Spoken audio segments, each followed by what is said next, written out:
Hello, so much to talk about. Do you know, I feel as I need to live on this thing.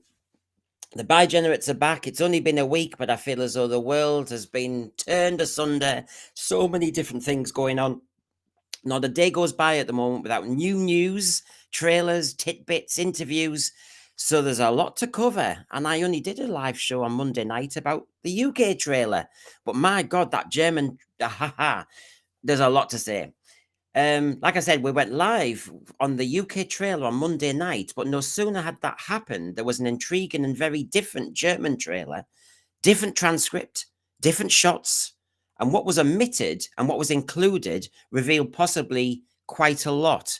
So it leads to some of our theories. So Blue, stay around. I've got a lot of kind of analysis of the comparisons, the transcripts, and, you know, some hidden frames and all the rest of it. So we're going to look at that. But of course, we're going to start off today with the chaos, with the battle of the BBC bots. And James is going to enlighten us on that one. And of course, was it ever different? BBC having doubts about RTD in 2005. So we'll be looking at that. So let's get the GAN on. Got a lot to talk about. And I'm not one of those who likes to indulge. But if you want to talk about the UK trailer, there's our Monday night one that's gone down very well. Is it madder? Is it darker? Is it wilder, as RTD promised in the Doctor Who Monthly? So I'll get James on straight away, our Generation Zennial. Hiya, James. Hey, how we doing? Well, I feel as though I can't turn my head away at the moment from Twitter or online or anything, because as soon as it happens, there's more screenshots, there's another trailer, there's something. Yeah, there's always something. There will be until the season drops. I bet something will turn up every day until the season drops, I am sure. Oh, well, that's really good news, because I can't have a day off then, you mean? Yeah, afraid so. Oh, God. Sorry about my lack of background again. I've just switched over my processor, not my processor, my hard drive, and I've not got everything working yet. Well, and so you should be. No, I'm joking. Because I've got my set here for this, and then over there we're developing the set. Just there, we're developing a set for the Slug Report with our Slug puppet, who's going to do the daily news with a lot of sarcasm. So we're setting that up for the season. But my God, yes. What can I say? And we've got Brian on today from Canada, just to make it tasty, because of course we're talking about trailers and exciting news about Doctor Who, apparently. So here's Brian as well. I'm tasty. Yeah, you're tasty, apparently. I mean, I don't know what comes out of my mouth. I'm worse than RTD. You know, this is going to be the most amazing show. This is going to be the best stream ever. This is going to be darker and wild. Just say anything. I'm going to do streams like RTD. Oh, I wonder what it's like when he goes to the bathroom. Oh God! I think he'll miss the. He'll be so busy spattering the wall with kind of, you know. It's going to be the best ever. Yeah. Hey, hit the ceiling. Oh, gas light over there. Yeah. Yes. So you got how naughty, stop it. So there we go. Well, I suppose we should get started because I love to offer items and get going. Now, James, you enlighten me about this. I know some people who watch a lot of streams might know Brendan is a sad old geezer. I'm a Generation X. I know nothing. So, James, tell us about this, please. Yeah, well, this was actually pointed out by Dramatical Law, who I think she's actually in chat at the moment. And she noticed that there are these comments on the trailer that not only are they just obviously not remotely related to the trailer, like you didn't learn a lot from a 2-minute Doctor Who trailer. It wasn't helpful. And then those two are completely identical and yet are from different accounts. So there's clearly something going on. And a further thing she pointed out after pointing that out is that they'd started to be deleted when people had started commenting that they were bot comments. So why were they there in the first place if they were going to be deleted when people pointed out that they're clearly bot comments? It's some kind of, well, it's, did they actually think they could get away with it? Is the question. Well, it does look suspicious. I mean, you know, I get those female bots, do you? Like in Austin Powers, that, you know, suddenly, you know, when you go on Twitter and you go, oh my God, loads of people have signed up to my account, but they're all women topless or whatever. And they're all called Mimi, bang, bang, bang, bang. And then, you know, and you think, block, block, block, go away. Yeah. Well, yes. I mean, I'm an English teacher, so I'll look at the language here, and quite rightly, your friend in Australia has spotted something that looks very suspicious syntactically, because your videos are always so helpful, comma, thank you. Your videos are so helpful, thank you. The thing is, when you've seen a trailer or a video, that's not how we talk, is it? And no, even when people are very nice to me on the sense sphere, you don't get it like that. And so it doesn't make sense in reality. And I've taught, I don't know, thousands and thousands of kids, and they don't write like that. Thanks for sharing this, comma, learned a lot. I noticed they seem to do that clause on the first bit. So that it's gosh. Yeah, that kind of smacks of AI, doesn't it? I didn't even pick up on that, but that smacks There of should AI. be a period and a capitalization there. Yeah, I think I've just cracked it. Go on. Right, they set AIs about to do their bot accounts, not realizing that they just wouldn't do a very good job and they'd be too obvious, and then had to delete them. Is my theory. They must have, of course they do, because it's a marketing ploy. You know, what do they want to be talked about? So, of course, your videos are helpful. Thank you. Great job. This is useful. Well, I mean, as if something constructive is happening. I've learned a lot. Helpful. That's not how you do. Nobody ever says that about other videos, you know. Unless you were doing that, you know, 30 ways to, you know, apply to do a YouTube account, you know. I mean, how to get monetized. That's been a kind of nightmare for me the last few weeks, to try and kind of do all the bits and bobs. As John Serini says, this video is not helpful. Thank you very much. Bye-bye. This stream is useless. Bye-bye. SG says, yeah, Mr. H has discussed this, hasn't he? Mr. H reviews was the video I saw about bots liking the official trailer video. Yeah. And that's what James picked up on. And that's what your friend had picked up on in Australia, wasn't it? Yeah, this is her now. Also found that all those accounts were made in the last week. Yeah, thank you, Laura. I forgot to mention that bit. Right. Well. First of all, what's her name? I know it's Dramatic Law. Yeah. Thank you. Well, thank you for doing that, and thank you for letting James share. Also found that all those accounts were made in the last 2 weeks. Yeah. Okay. I can. Like I said, I'm coming from a linguistic point of view. I can see, and if you just look at the other ones above and below, they're just, kids write differently. People write differently. Everybody has a linguistic profile, and that looks suspiciously like the same linguistic profile, even to the word count, the syntax, where the comma is, the subordinate clause and the main clause, and the fact that it's only trying to sell two things. And I could go on. Linguistic profile. Right. You might as well say, I am a Nigerian prince. Yeah. And then say I'm a West African noble. And then say yeah, that's what you do. And that's what they're doing here. I mean, it's beyond me. But thanks for doing that, Dramatic Law. If Skynet had started watching, said John Yulden, Shooty Doctor, no wonder it wanted to nuke the planet. I mean, well, we have Armageddon every series now, and I think we've got Armageddon again in this trailer, haven't we? Well, thanks for that, James. Is there anything else that was discussed or you want to talk about? I mean, the thing is, why do the BBC, if they do this devious marketing, why do they feel the need to do it? Apart from, not everybody's enthused. Not everybody's excited. I think it's just cynicism, really.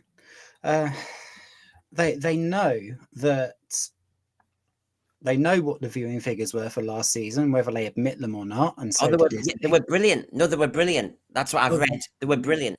Yeah. And they keep going up every day, James. Don't you know? They keep going every up. month.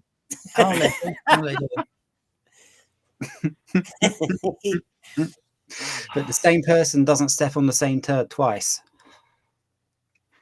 Well, oh God, well, there's a metaphor. Dear me. Well, Boomer Duggar just typed that before you said it. Brendan, your videos are always helpful. Thank you. Yes, sarcasm will be rewarded on Friday.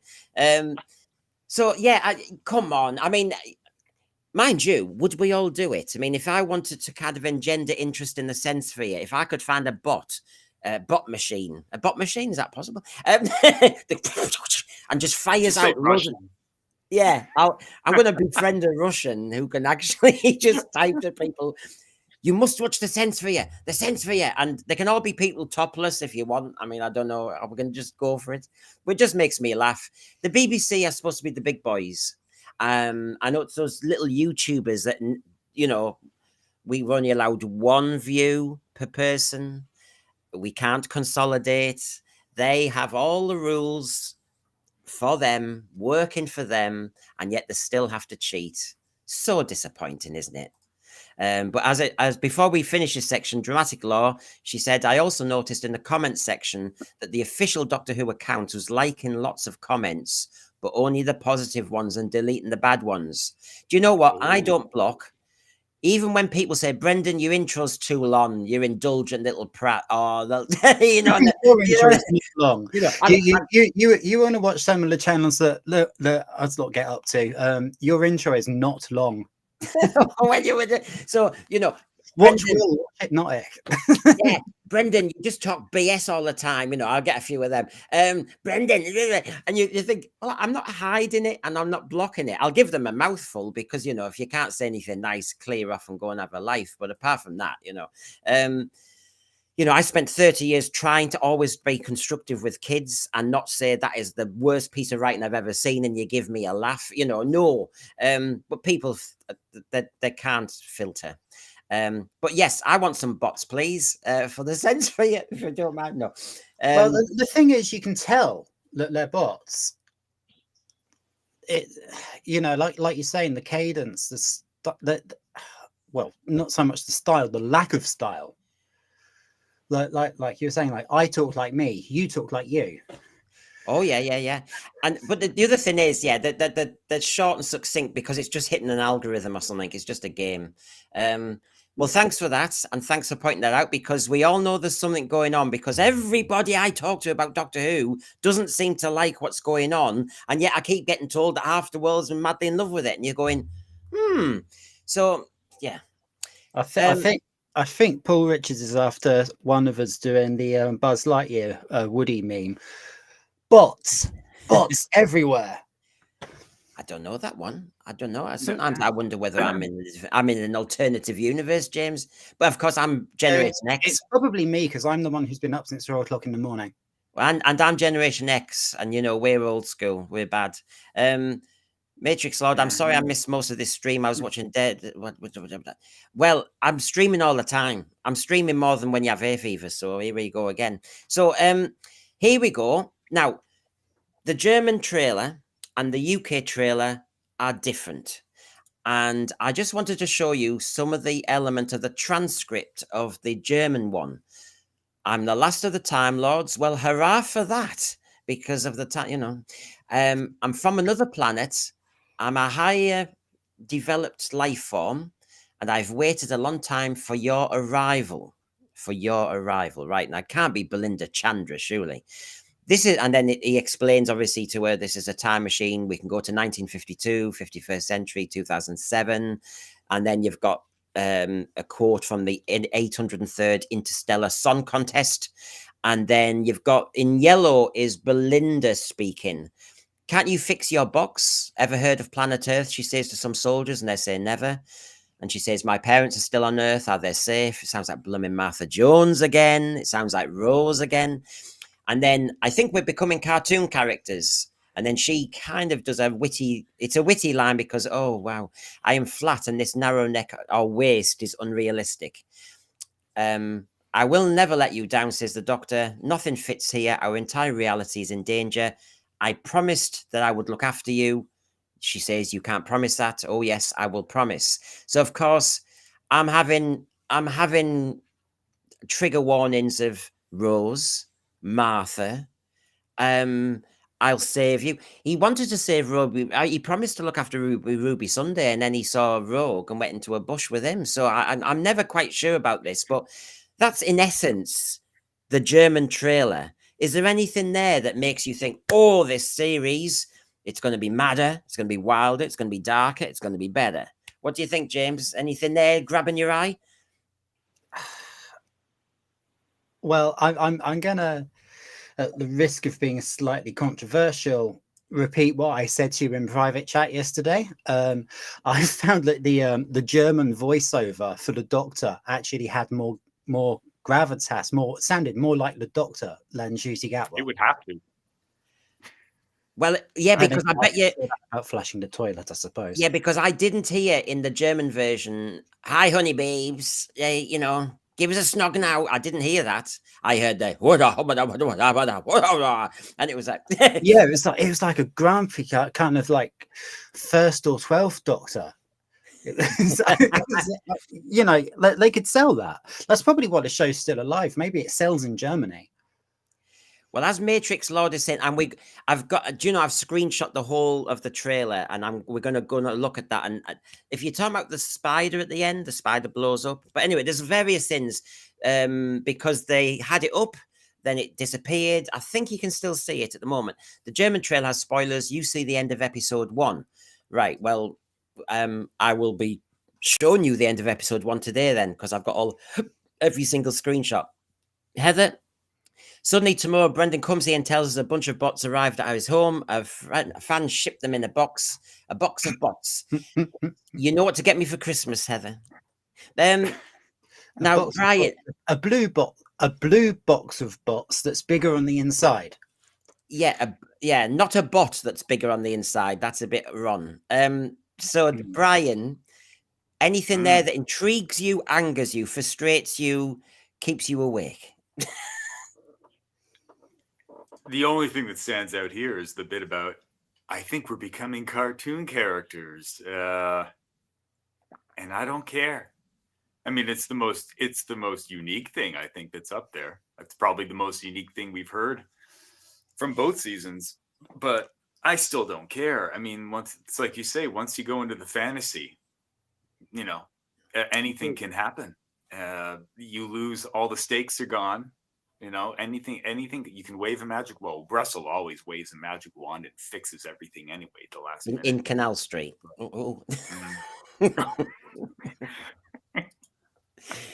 Anything goes in Canal Street.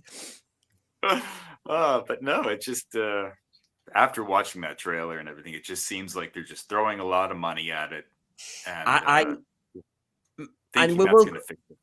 And we will go through it, everyone. Don't you worry. I mean, Brian mentions the cartoon characterization, and I've got some interesting thoughts, I think, on that, and as the lads will. So there's a lot to talk about. But just looking at this transcript, I'm the last of the Time Lords. I have to tick that off as a success, because we all got worried about Chibnall and where we're going with that. A highly developed life form will big yourself up, Doctor. I mean, I thought the Doctor was a bit more modest than that half the time, but anyway, there you go. I'm intrigued why 2007 is going to be visited, because when Belinda asks that little boy, "Where are we?" and he says 2007, and I'm thinking, can't remember too much about that.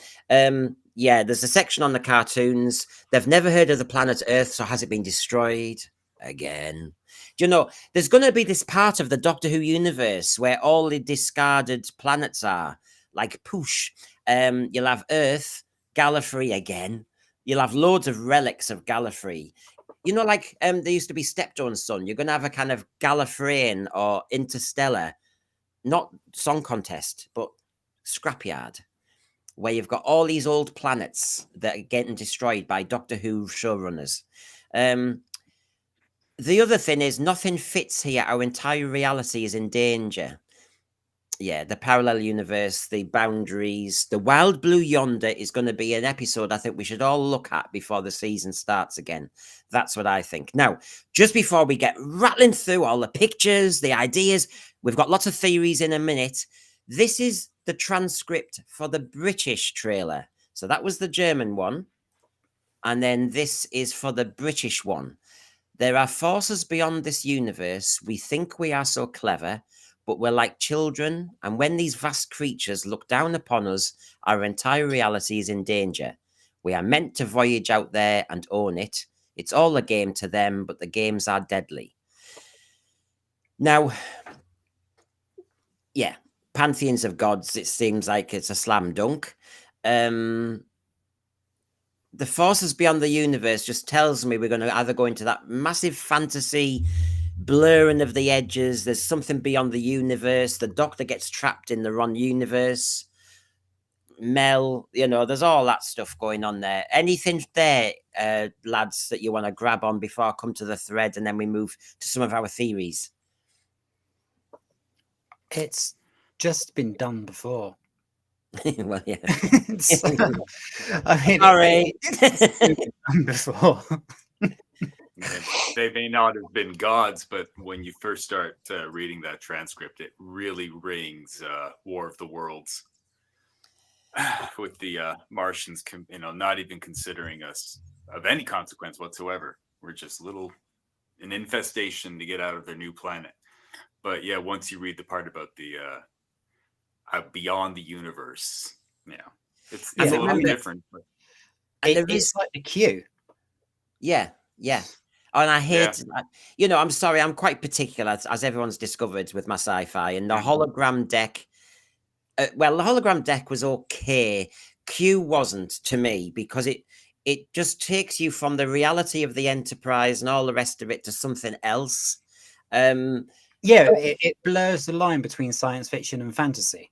And Doctor Who always was treading a very dangerously fine line. Let's be honest. It was science, fantasy, fiction. It blurred it, but it got away with it because people suddenly accepted that the box was bigger on the inside and it was a time machine. People are they'll say, "Oh, I can buy into that." Then people bought into the fact that they had two hearts, and people bought into so many things that don't make any sense. So don't push the boundaries, RTD. Oh, okay, you're going to. Right, cheers. Don't push it too far. People will walk away and laugh. So... sorry, Brendan. I was just going to say, I think the closest the Doctor Who ever came to having gods would be the Guardians. The black and white Guardians, who seem to be able to do almost anything. Well, the trouble is, Doctor Who could have a collection of these. There's the Eternals. In Enlightenment, you had, was it in the Mind Robber? You have the Celestial Toymaker. We've got a few of those out of bounds kind of people, and so you've got Guardians, Eternals, and all the rest of it. And I just think, here we go again. So anyway, that didn't fire me up. maybe that's just kind of my state of play at the moment. But of course, the one I mentioned the other day, and Geraint has just said it at the same time in the thread, the Gods of Ragnarok. When I see Mrs. Flood sitting there watching the show, when I see Mrs. Flood watching activity, I just get these Gods of Ragnarok vibes. And that's why we're going to be reviewing soon our greatest show in the galaxy, because I have a theory. That's why we did Kinder recently, because I think the Mara might be mentioned or brought back as well. So we're looking at all the gods that have been mentioned. So the Gods of Ragnarok is a possibility. I'll just mention one other theory while we're at it. And it's this one. I think Belinda Chandra might be Susan.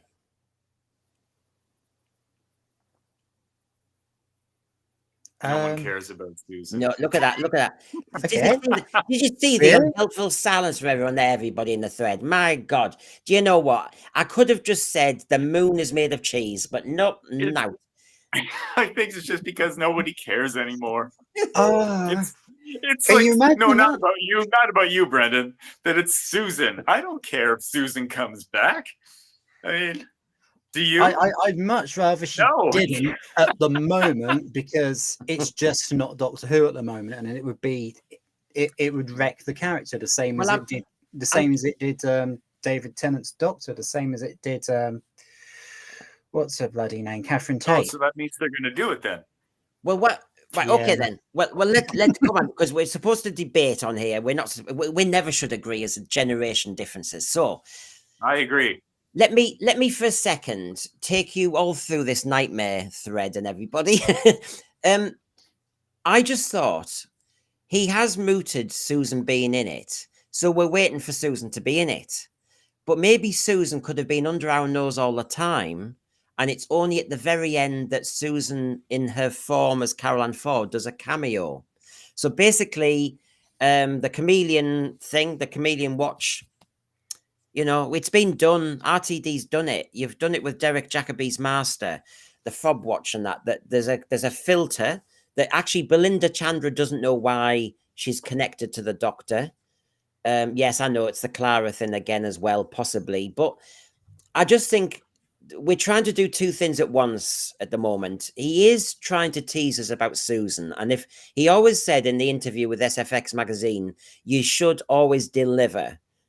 Now, right, okay, so I'm going to have to take him at his word. He's kind of said Susan, he's hinted that Susan will come back. So I thought, well, how can you do it that's not predictable? Because remember, when Mrs. Flood was in Church and Ruby Road and was sat there watching Ruby Sunday, and she said, oh, haven't you seen a TARDIS before? And she was doing all that stuff, and everyone thought, oh, she could be like an old Susan or something like that. I think it's going to be in reverse, that Susan is Belinda Chandra. We've got the fob watch filter, and she doesn't know why she's been plucked from nothing. The Doctor doesn't either. And if you go back to, for example, the first transcript from the German one, okay, and he says, I am the last of the Time Lords from another planet, a developed life form, and I have waited a long time for your arrival. And I just start to wonder whether he's been hoping to see Susan again. Anyway, that's my starter. I've got a lot more to say about Belinda later, but I know I don't need to ask you to, because you're both nonplussed and not impressed with that one at all. Well, I am impressed. That's the best theory I've heard so far. The fob watch. Not bad. Well, everybody give a round of applause. That was good. Yeah. I did predict Zootek last year, so I've got to now get something wrong, don't I? I also predicted Susan would be back last year as well. But anyway, so that's your start for 10. I mean, people tune in, you know, and I did think that through, and there's a few more crumbs there as well. Now, what's my next one? Oh, yes. We discussed this on Monday night. Nancy, the West African god, spider god.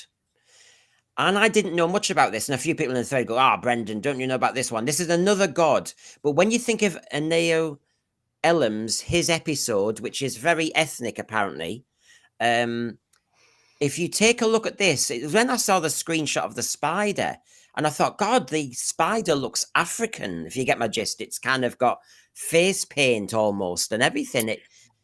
And if you look, Oh, yeah. And if you so flip the head upside down, it looks like an African man. That is upside. Is that upside down?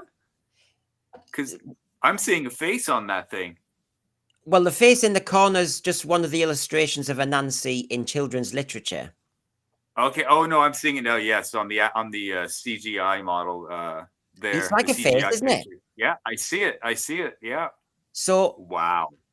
now there's nothing wrong with this at all. And actually, you know, I mean, if Doctor Who with its budget rediscovered that Metabellus 3 and the giant spiders, I have no problem with that. So we did do the arachnids one, didn't we? Which I didn't think worked. Oh. But this looks more powerful and more, you know, deliberate. Now, Anansi is best known as a trickster. And you know, a lot of Doctor Who fans go on about the trickster from Sarah Jane Adventures. And it is known to outsmart and triumph over more powerful opponents through its use of cunning, creativity, and wit. So actually, in Noah Ellam's, this is his episode, and it's a very ethnic one where I think a lot of it's hard to say because I don't know where it's going to be set in the world or the universe, but people ethnic or black go missing. And so that's kind of the essence of that. Now, honestly, I like the sound of that. I have to say that's up there with good old Doctor Who to me. What do you reckon? Yeah, I'm a bit monster of the week, but maybe that's what it needs. Yeah, I mean, look, it's a monster. It's based on myth, legend, folklore. That's Doctor Who doing what it should do. He's doing 2 seasons of gods, so he's actually managed to touch on a god that I knew nothing about, culturally speaking. So nice surprise. Brian, your thoughts? Actually, well, speaking of culturally speaking, because the scriptwriter, he's where from Africa exactly, or does it really West Africa. matter? West Africa? Africa? Ghana. Okay, yeah. So you can't actually cry cultural appropriation here, because if he's from West Africa and he writes the script, he can bring his own culture in. So this is how you can get around it. All you need is one person and who's in the club, so to speak, and then they can write their episode around it. I know that is how it should be done. You know, if you want a script about a certain culture, get an artist from that culture to write it.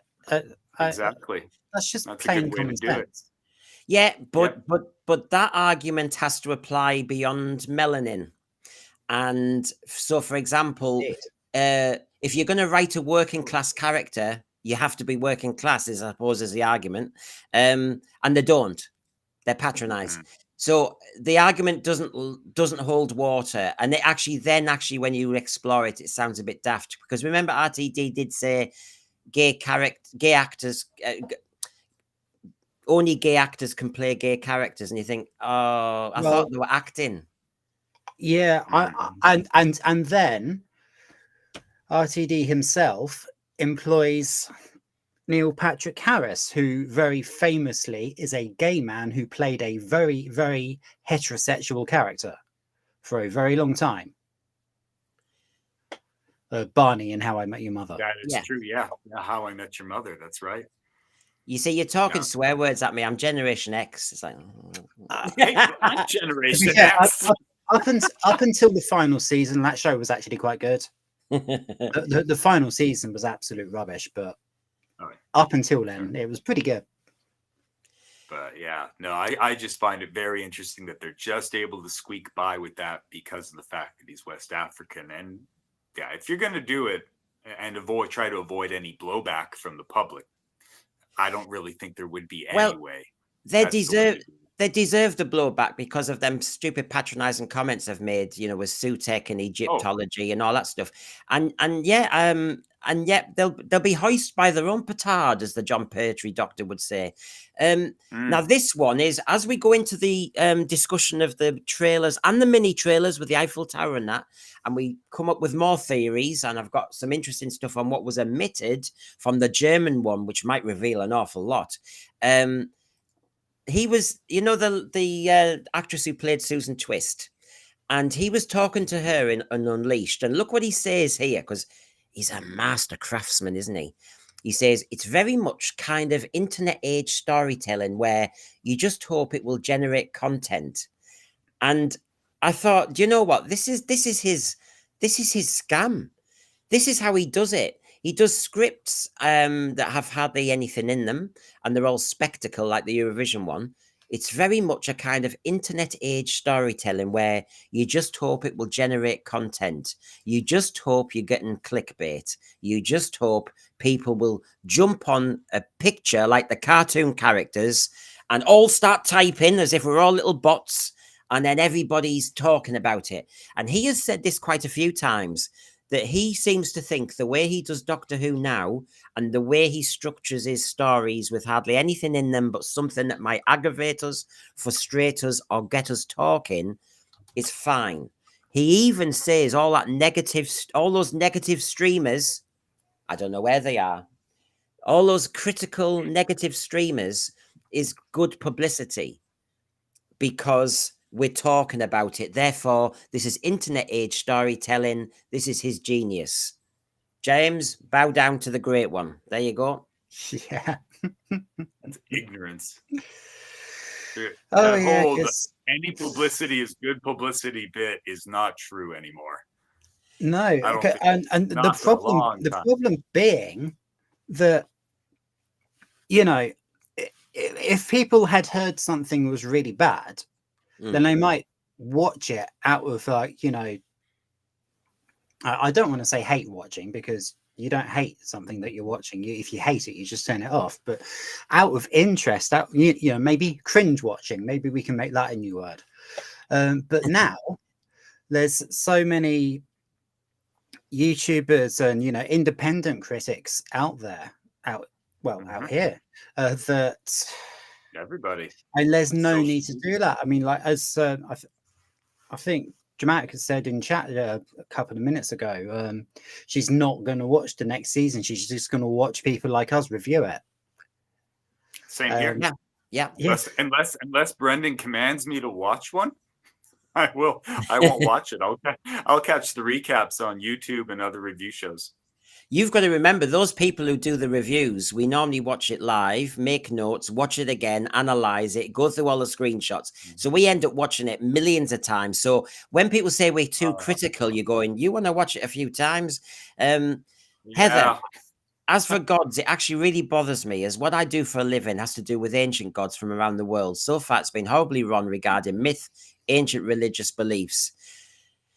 Yeah, you see, I think it's because they're always try to be so clever, and they're not. And actually, I don't think much research is going on. Now, I love this comment from Cosmic Toyman. You're missing the point, Brendan. They are trying to make the point about casting.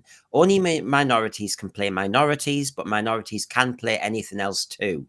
Well, yeah, there is a danger with what they call it blind casting. Kind of ties in with what I said about Neil Patrick Harris. Although I am actually a fan of his, apart from that that he played in Doctor Who. So there you go. That was the genius of RTD. And this was the British version before we go into the German trailer. But because the German trailer didn't do this. It had the main two leads in front of a drape. That is just a photograph on a drape of the TARDIS interior. So in other words, those rumours that the TARDIS interior has maybe been packed up must be true, because why wouldn't they use that very, very, very expensive set? So there you go. Yep. They're just in, oh, sorry, Brendan, go ahead. No, it's just a very flat, dull background, and all they're saying. it's almost convincing because of the railings that are coming at you. But then when you take a second look, it's obviously just it's a backdrop. Wow. And I don't know why it was necessary either. I mean, why don't you have Chris Eccleston running down a tunnel with flame behind him? That wasn't in the actual season 1, but it was very thrilling. But it's a dull backdrop. It's very flat. It doesn't add to narrative or an enigma. It doesn't make anything cryptic. I don't know why we're doing that. And for the German version, it's not there. No, the words I would use for that backdrop are medical and sterile. Yeah. It doesn't really. Yeah. It's funny how that first episode where they changed all the colors on the walls, and you thought there's so many possibilities for atmospheric lighting in here. Whether in Capaldi's and Matt Smith's TARDIS, low lighting, or if something catastrophic was happening, they could just crank it all up and have, I don't know, like I'm not saying a red alert like Star Trek, but there's just so many possibilities with this set that they spent reportedly millions on, and they're not doing anything with it. Nope. It's very odd. Where they did in the Doctor Who Monthly from January, and he said at last RTD's reflected on should we do like season 1 2005 type trailers and engender excitement. And so I was expecting something amazing, not this. But then we did get these mini trailers with a broken Eiffel Tower going through the cosmos. Oh, yeah, that ties. Oh, there we go. You've got it. Yeah. That's the one I said about last night. They really did that come on after Great British Menu. It was just the Statue of Liberty in disrepair floating through space with the Doctor Who sound effects and their music. Yeah. It was only about 15 seconds, if that. And so the woke want to destroy Western society. Yeah, we already knew that. So you've gone for iconography again. Big Ben, remember, was destroyed in season 1 2005. That was the iconic shot to show Doctor Who's back. This always, I'm sorry, but it's so iconic, the Statue of Liberty, that I go to the Planet of the Apes original. That's exactly where I went.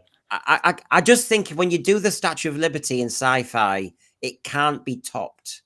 It's obviously a famous statue. I know. But the Eiffel Tower, the taxi. So you've gone for Western culture. It's interesting when they want to go global and then they do an African story with an African spider god, but then they go very Western with their mini trailer Armageddon. Maybe only the West are going to collapse. I don't know. Is that the message? I think that is the message. Absolutely. World. Looks like the whole world to me. We got a taxi from England, and we got we got the Statue of Liberty, Eiffel Tower. I think everybody's getting it. NATO, but I still don't care. I still don't care.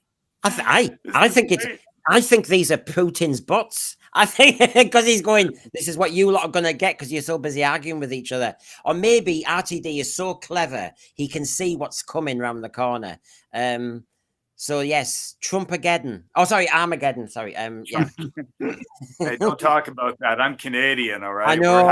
I thought I was going to trigger you. Yeah. Yes. I canceled my Netflix because of that.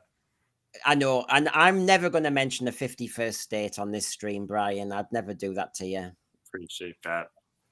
I have no idea what you're talking about. Hey, we're going to be reestablishing better ties to the Commonwealth now. So, yes, everybody's suddenly, as soon as this happens, everybody covers us again. We're in an atrocious state over here, and Australia aren't doing much better. Well, this Armageddon kind of iconography doesn't bother me because we've all got massive, enormous potholes in every road in Britain. So we've seen Armageddon. Actually, the end of Star Beast was a lie because all those cracks in the roads all healed. That didn't happen in reality. We've got potholes everywhere. Yes. Same here. Yes. In Quebec. Oh, really? Gosh. In Quebec, The most horrible roads you have ever seen are in Quebec, Canada.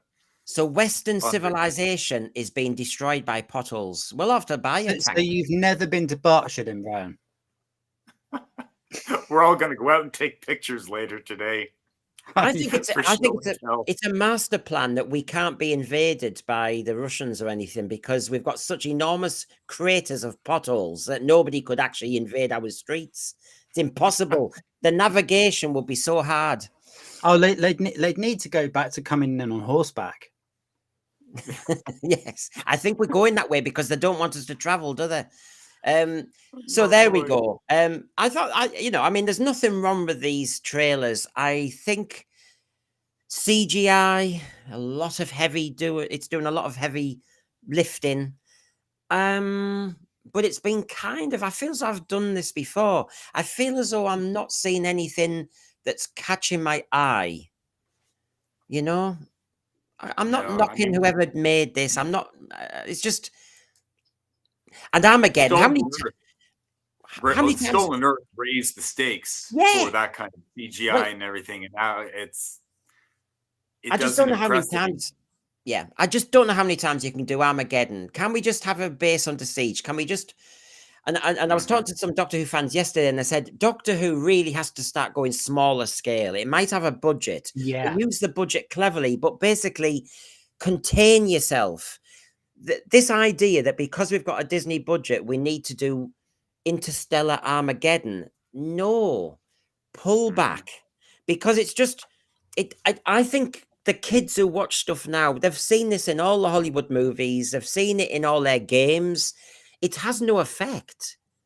You need to do something that the kids haven't seen. You need to do something that will just make their eyes do that. And I think seeing, stuff destroyed and blown up, they're blowing stuff up on computer games all the time. I'm sorry, and Hollywood can do it better still. Our budget's not that big. So I'm concerned that Doctor Who's trying to do what it did in the 70s for a moment and try and do Star Wars. And it should never try and ape anything else, because it'll lose. Yeah, there's been some beautiful moments in the new Who, particularly Flatline. Such a great idea, and yet at the same time, you don't need crazy special effects like this. It was such an intriguing story on its own. Flatline was fantastic. Yeah. Yeah, I mean, that's what we want. We want stories. You can get, like you said, Brendan, trapped before in a there was base under siege. Before there was movie. Sorry.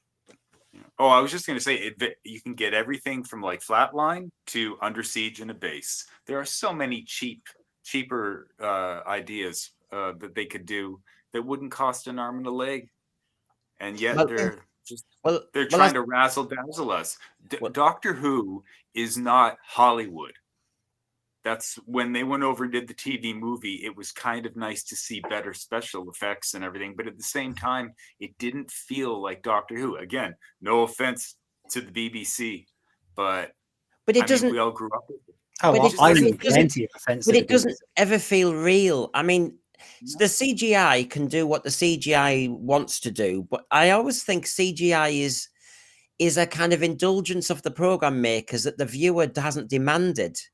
I don't think you really truly need CGI. You need an imagination is what you need for sci-fi, not CGI. And what's happened is program makers have almost gone lazy and expensive. They think we have to show you what your imagination could have done a lot better. And I think that's a very silly thing to do. Doctor Who was always better in my head. I read somewhere, I think it was within the last year, where somebody said that they hate movies because the CGI, and then the reply was, that's because you're seeing bad CGI. The good CGI is the stuff like in the background where you don't even notice. You don't even notice it. That's the good CGI is when you don't notice that it's CGI. Which was the Colin Baker episode where they landed on that planet with the pink sky? That was Mind Warp. Mind Warp, yeah. I remember. I was like, not the mysterious planet. That was a new special effect. Yeah, it was a new special effects system they had, and it worked very well at the time. And that's the thing with CGI, you have to use it properly and sparingly. And that I think that's what we need for Doctor Who. It's not a replacement for a good story and a good world, and actually just allowing in good dialogue. God, dialogue's cheap. In good dialogue, paint a picture.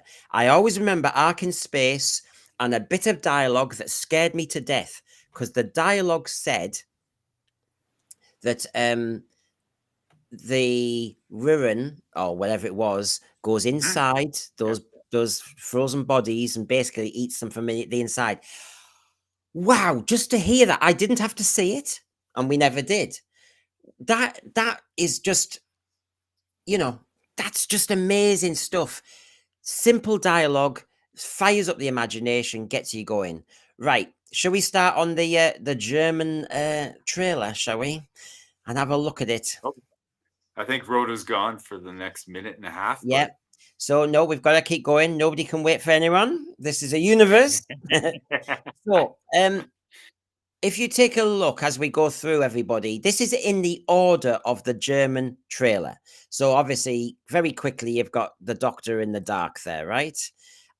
You've got space. And at this point, this is when he says, I'm the last of the Time Lords, blah, blah, blah, highly developed life form. So yeah, world building just sets the scene, so to speak.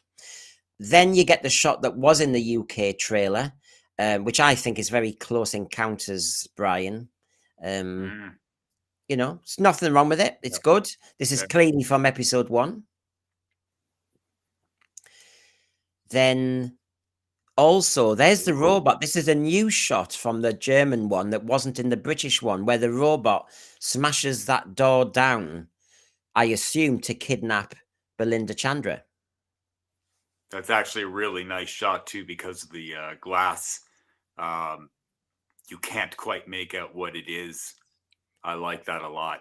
Unfortunately, we already know what it is, but it's a great shot nonetheless. And may I say, while I'm doing analysis of different trailers and everything, I actually wish they didn't show all this before season started. I really wish they would make it more enigmatic, They're desperate. So there we go. We've got the giant robot, so to speak. They land. They seem to smash the door down. And then if you look here, we're in a garden. And if you look in the middle, the robot is holding that big lit up orb. And there seems to be some sort of force field around it. And then the next shot I'll show you in a minute is that spaceship, that rocket, taking off from the garden. So it does have a vibe that somebody's been kidnapped or collected. It's a very retro rocket, as I may say as well, when you see it, isn't it? It's very cartoon. Oh, yeah. Well, I almost thought, is this linked with the cartoon one? This looks like some right out of the Tomb of the Cybermen. The rocket that they had. Mm-hmm.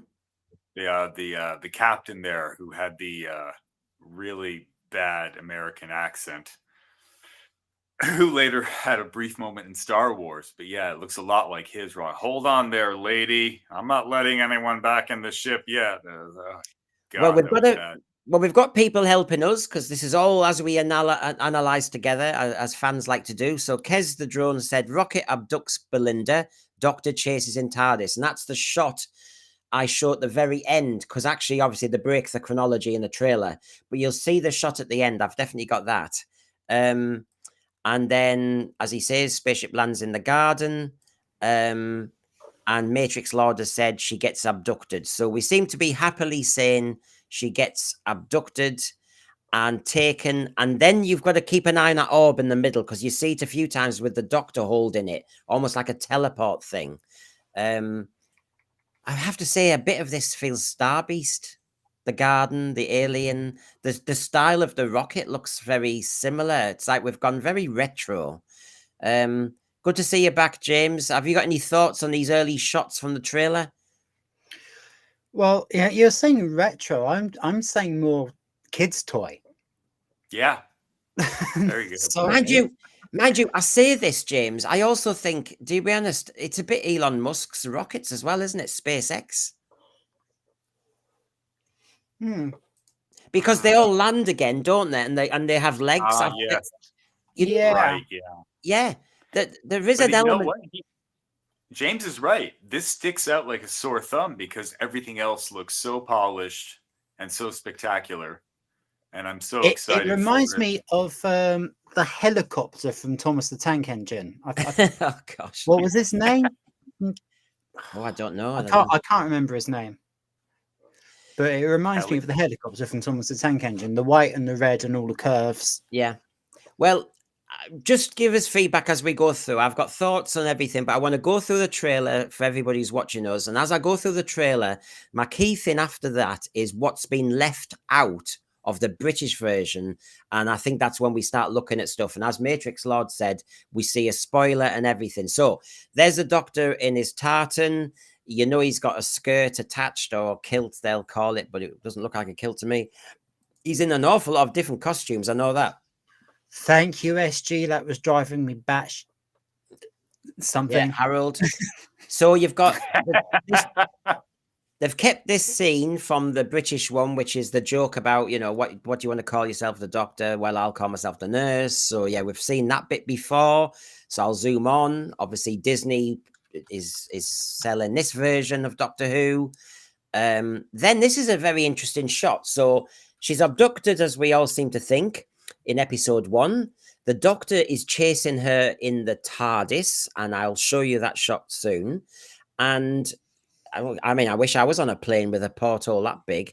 But she's got a view of the planets and everything. She doesn't look happy. Yep, I dare say that is a classic abduction. And she doesn't know why. As I said, my theory is she is Susan. And then we see her when she's just talking to the doctor. Nothing too exciting there. And then this is also on the Robot Revolution episode 1. I had a thought it might be like the Dalek City or something, but no, this is episode 1, and therefore in a way it's very retro sci-fi city. It's also very Cloud City. I had Return of the Jedi vibes on Cloud City when Lando Calrissian greets the rebels and the Millennium Falcon, and there, like that. Oh wow, yes. That's Cloud City to me, Return of the Jedi. You know? The scene is, yeah. Like the scene with the TARDIS and the whatever that's going to be, and the actors. Are they trying to move it? Oh, sorry, James. Yes, the robot pushes. Yes, it's as if the robot. It's as if the TARDIS has been found. Well, now we know from Curse of Peladon, TARDISes can fall down mountains and everything else, and then the Doctor goes up to it and hugs it and kisses it. So, yeah, let's not objectify this TARDIS as a female or a male. You know how we've gone in the New Who, but yeah, that was one of the only downsides to the Matt Smith era. I loved most of the Matt Smith era, but when you think, don't get me wrong, the actress who actually played the TARDIS did a really good job for what she was given. But the idea of the TARDIS being a person and the Doctor calling her sexy, you know, maybe that was a forerunner of what was to come. Maybe it was like a little primer to start, you know, make the little cuts so you can tear along the perforations later on. Well, I'll just put yes. Why was I saying Return of the Jedi? Of course, Cosmic Toyman. It's the Empire Strikes Back, because in Cloud City, Luke's hanging upside down when you get. Yeah, I know. Sorry, it's my Generation X brain. But as Lee Smith says, the city, the spaceship, and robots, it's very toy-like. The only other thing is, it frightens me, this, because they'll have spent a bomb on the CGI again, and is it needed? I mean, you're gonna, you know, I feel as I've seen it before. I'm not being scathing. I'm just saying Doctor Who doesn't need to do this. It never had to.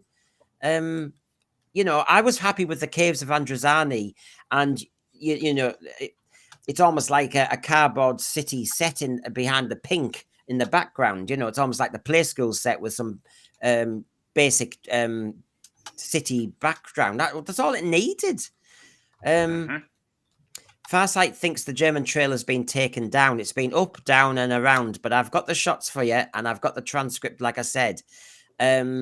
Now, Matrix Lord says that's the spoiler end of episode 1 of Robot Revolution. What, finding the TARDIS, or the Doctor's captured, or something like that?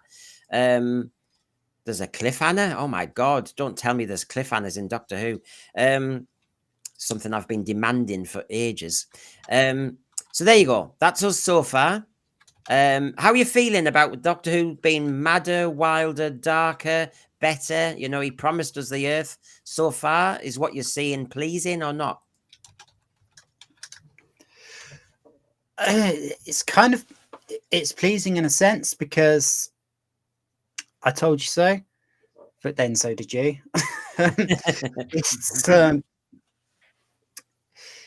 It's starting to look like it's going to be as Disneyfied and as DEI-fied as I thought it was going to be.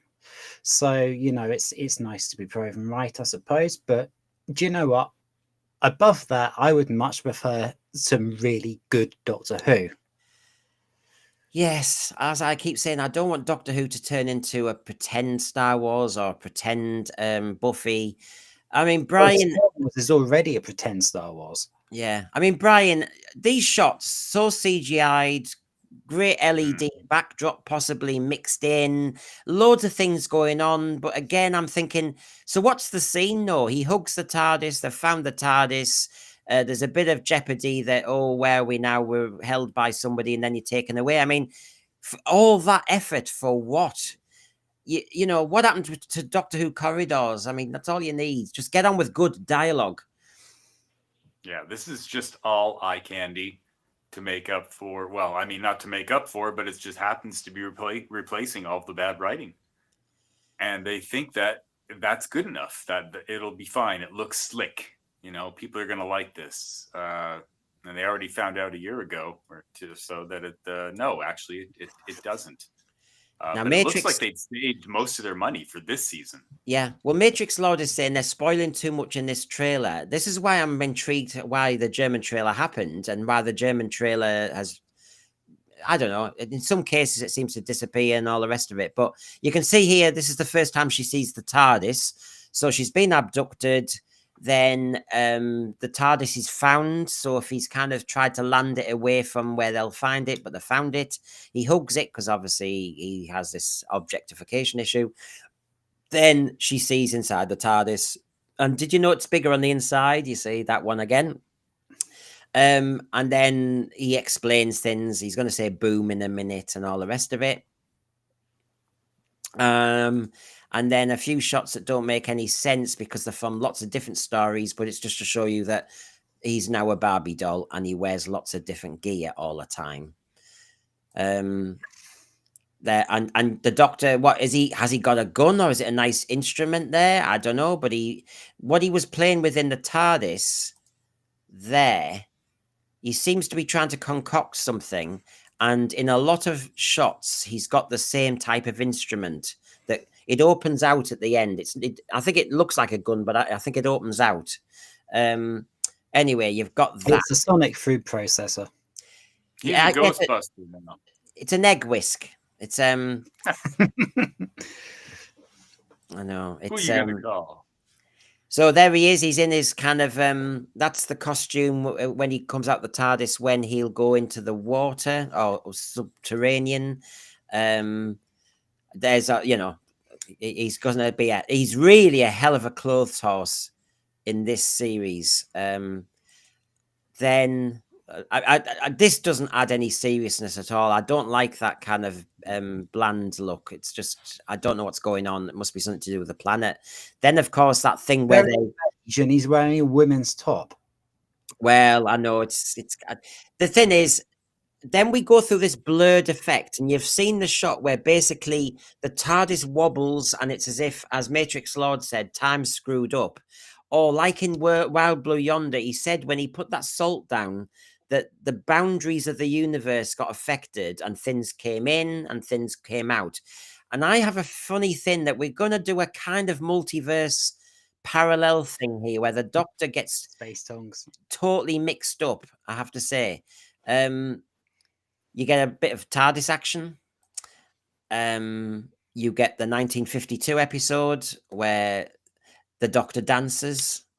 Remember when the Chris Eccleston Doctor was a bit awkward, and now he's chilled? That episode was actually called The Doctor Dances, wasn't it? Yeah, It was, yeah. yeah. But it was an analogy to sex, wasn't it, or dating? That the Doctor's Yeah. awkward. Doctor doesn't know what to do, but he's gay, but he knows what to do with the dance, because obviously the gay stereotype, of course. Thomas McCarthy, there's been no Doctor Who since Capaldi left. It was fitting it ended with him meeting the Hartnell Doctor and with no Whittaker in it. I'll take that as a last. Stay with us for the ride, though, because you can stay smug in your leaving Doctor Who and going, look at this, this alternative universe.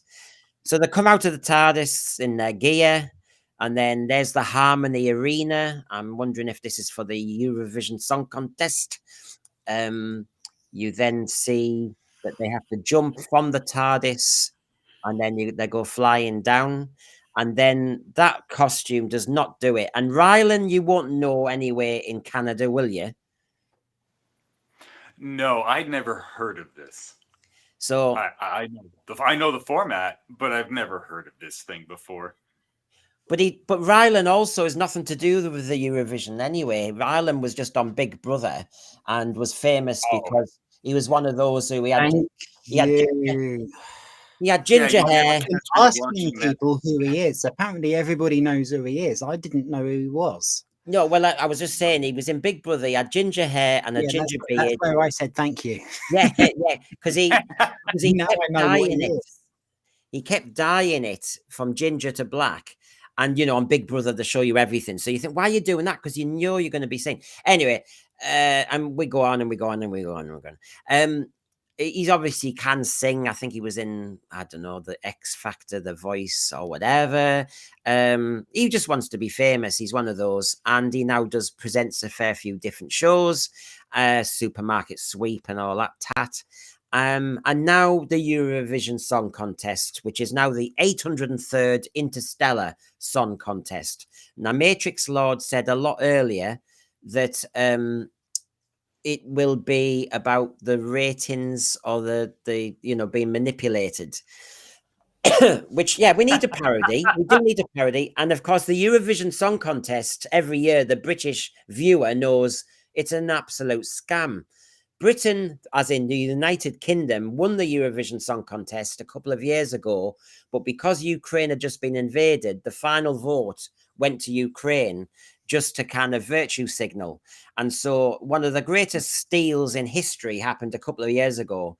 And then the next year, it's back to whoever they want to win again. So the one year the United Kingdom won, it was stolen from us for virtue signaling. Terry Wogan, our British broadcaster, stopped presenting it about 15 years ago because he said he was sick to death of the tribal racist voting of each other, nationalist voting. Yes, well, there was a man with integrity. Yeah. And so it's famous now, not for, it was never seen as a very high quality song contest. It was trying to harmonize Europe, of course. They've tried many methods. I preferred Je Sens Frontier, It's a Knockout. But there you go. But they did this as well. Just like RTD's Doctor Who, my analogy is the Eurovision used to be smaller. It used to be a bit niche. It used to be less commercial, and it used to have its own soul. Now it's soulless, commercial, global, and now Doctor Who wants to echo it. I think they are twin sisters, two vacuous beasts that don't know what they're all about anymore, and they're only doing it for the money, and they've found each other.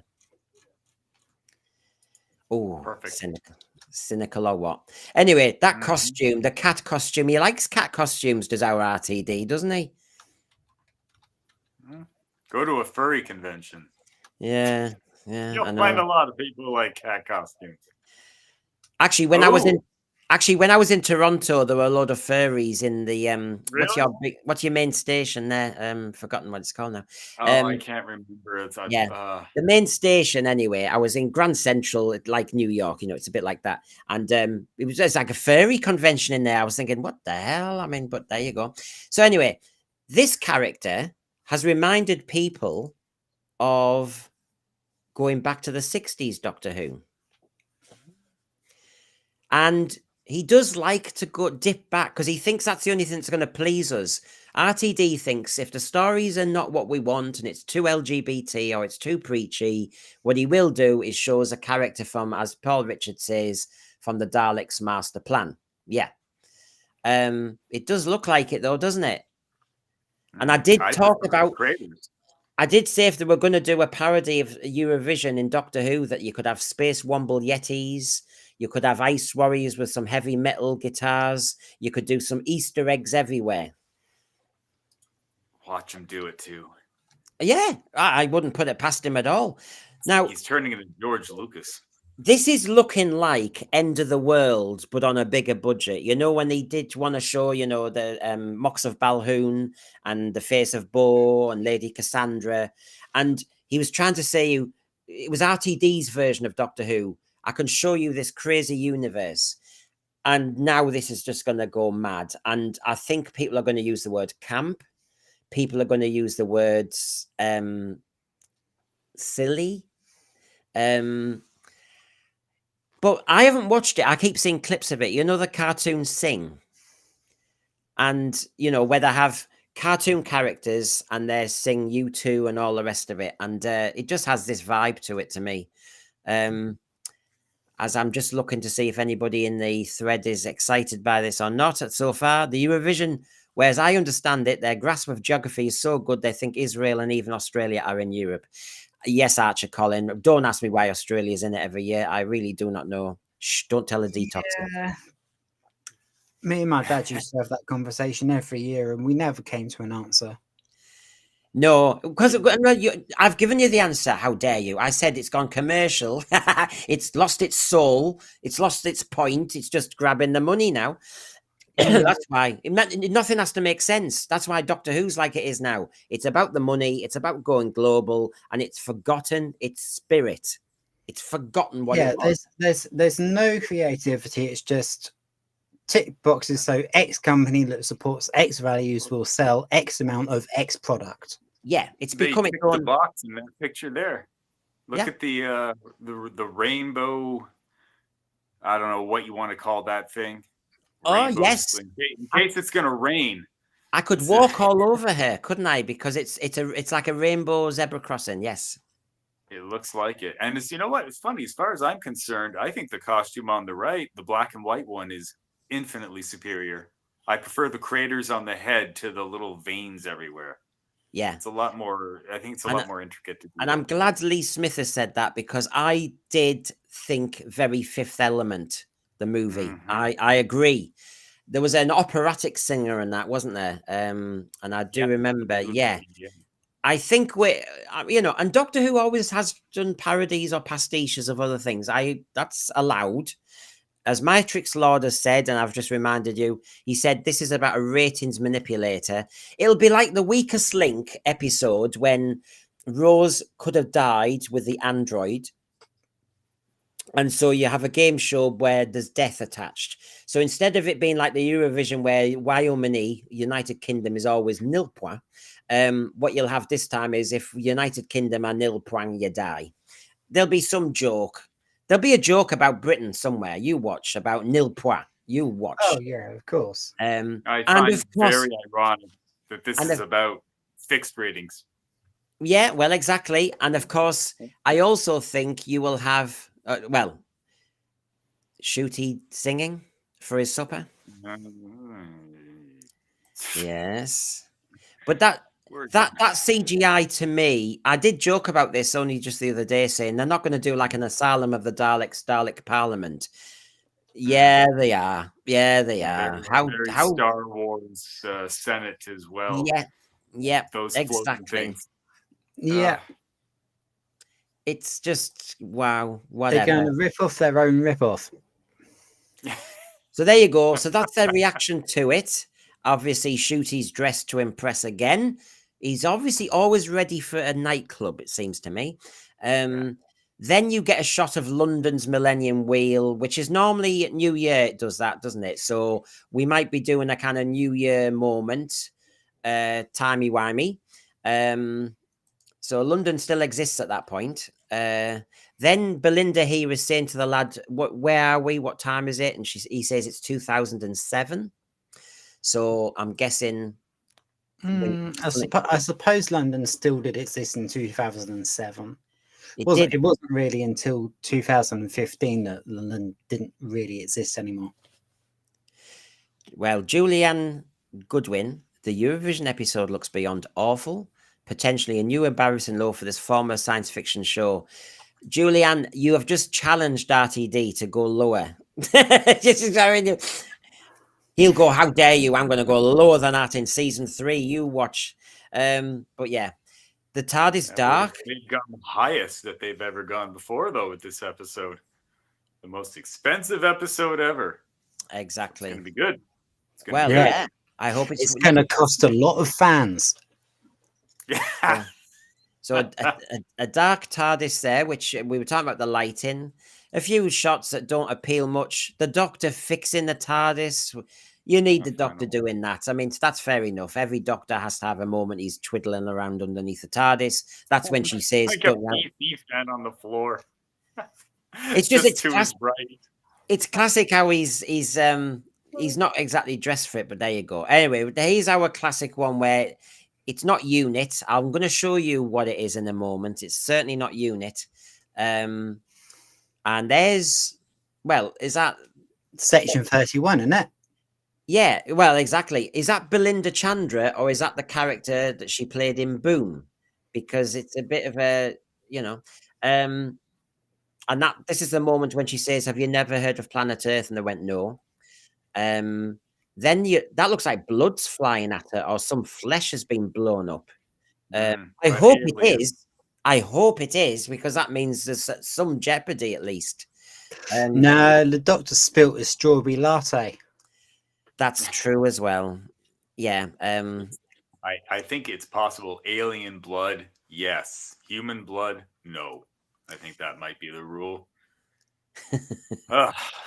Yes, ectoplasm. But John Yulden tells us a good point, and his dad, bless him, used to work for the BBC. And as John may have chatted about, the BBC is, as his dad said, changed over the years. And the BBC was always good at doing a varied schedule, like Saturday nights.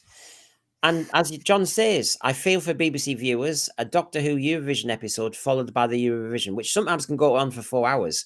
I think this might break a fair few people. It's too much. What happened to variety?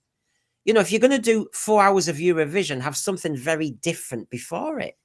That's called covering your bases. So, there's Planet Earth blowing up again. How many times have we seen that? But it's dying again. I see a Universal movie. Yeah. Sorry. So I can't see the jeopardy anymore, So this is the 1952 episode. Yeah. There's good old Ruby Sunday back on the unit set. I mean, the trouble is, when it turns into a soap opera, you go, "Oh, right, okay. I thought you were finished." I know we've Mad Mackham, hello. I hope there's no Europe-wide link to Doctor Who and the Action Eurovision show. All those Europeans seem just how bad that lovely, charming old BBC has become. There is something going on that I think we don't know. I think there's a kind of link up, or maybe is the British act also in the Doctor Who? There'll be something. Now, the BBC are in charge of our entry. So it is possible that the UK entry might be one of the acts on the stage in the big interstellar. So there'll be something, and that makes it very expensive, but it also makes it very meh. It's like, it's very cleverly done logistically, but who cares? Is it a good sci-fi story? There's going to be something, Mad Mackham. I just don't know what. And remember, in all his discussions, RTD has kind of given us tidbits and all the usual stuff. But then he said there's one secret that nobody knows about. Now, is that Susan coming back? Definitely as a cameo. Is that the link up? As Daryl Joyce, please check out his illustrations. And I'm dying to get his book when he's finished it on illustrating all the Doctor Who cliffhangers. If this is the most expensive episode ever, it looks like a complete waste. And I doubt if anyone's got the stamina for hours of Eurovision all Saturday night. It's overkill. Yep, as John Yulden was saying, it's just no variety. This has been done before. I just realized Rick and Morty, show me what you got.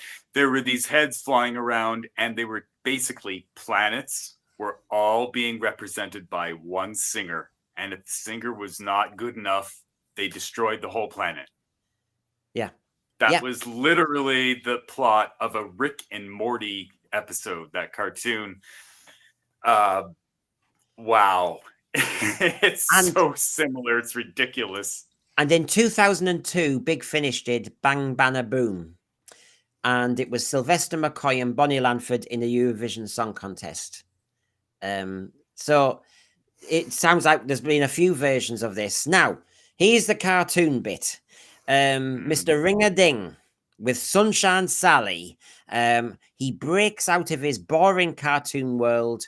Now, we saw some new shots in the German trailer. And so you start to see, by the way, I'm showing you Jinx Monsoon because when you see Mr. Ring-a-Ding, he goes, da-da! No. There is no excuse to show us Jinx Monsoon.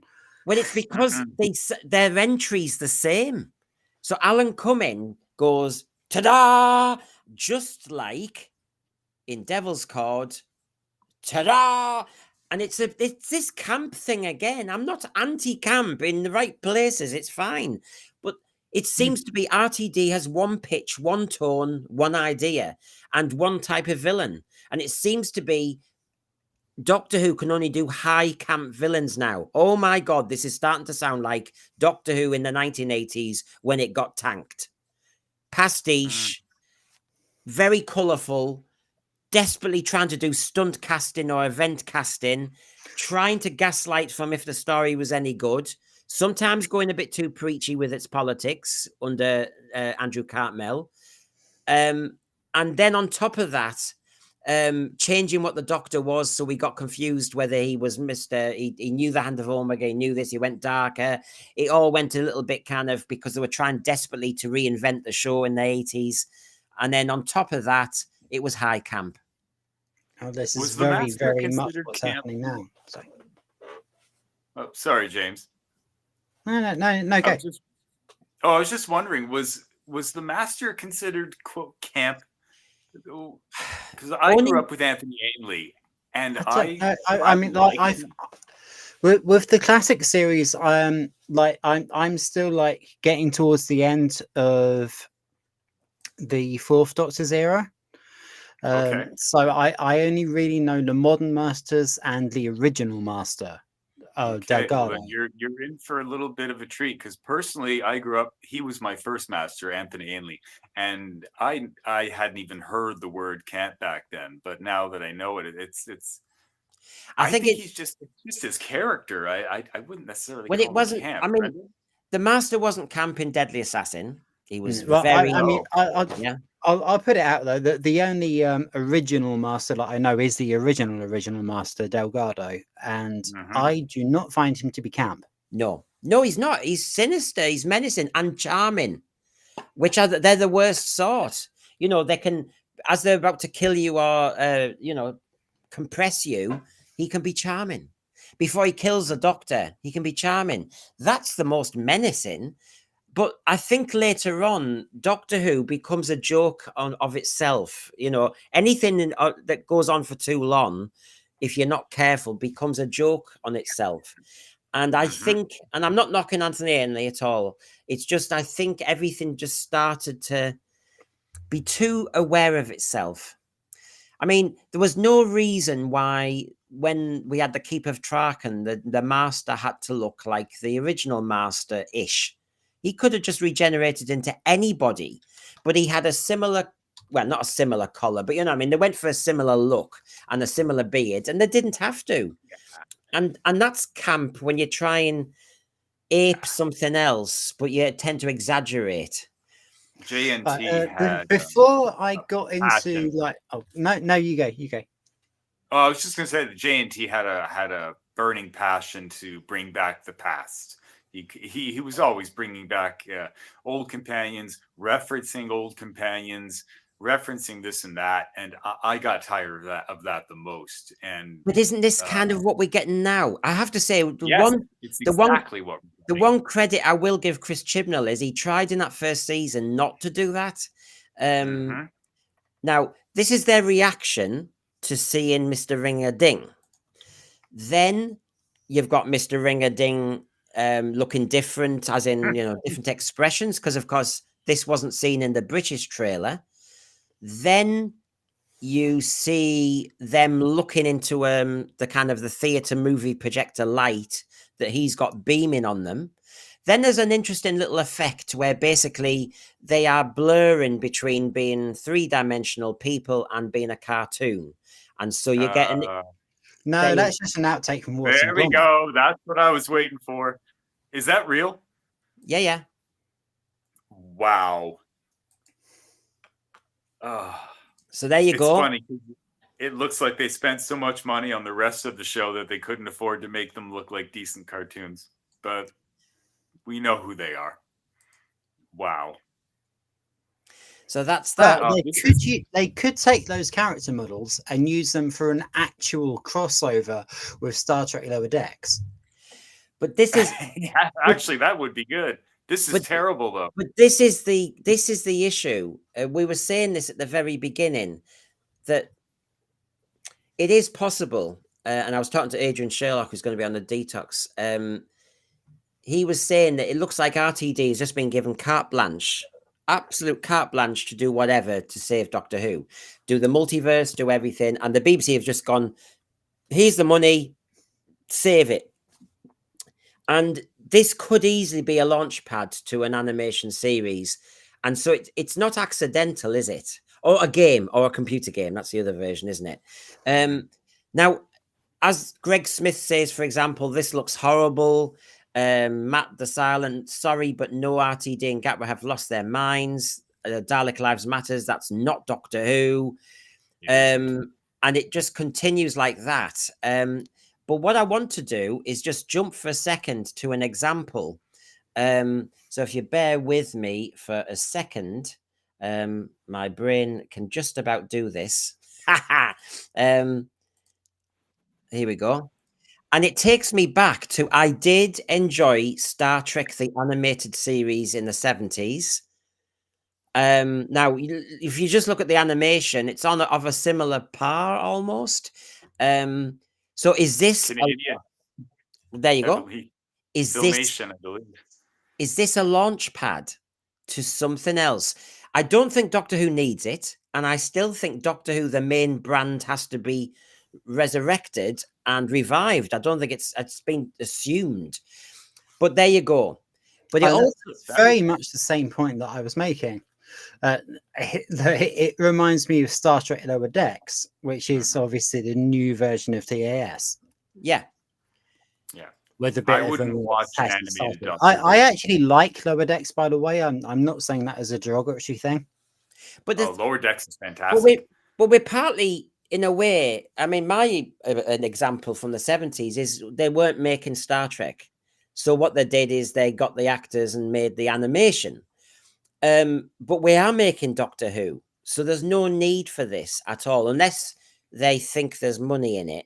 And unless they think, oh, well, that's another way of using the Doctor's character. Shooty can only do 6 episodes out of 8, and there has to be 2 Doctor Lights because of production timetables and everything. But it is possible to get him in just to do a few voiceovers. Sorry? Sorry, it's just...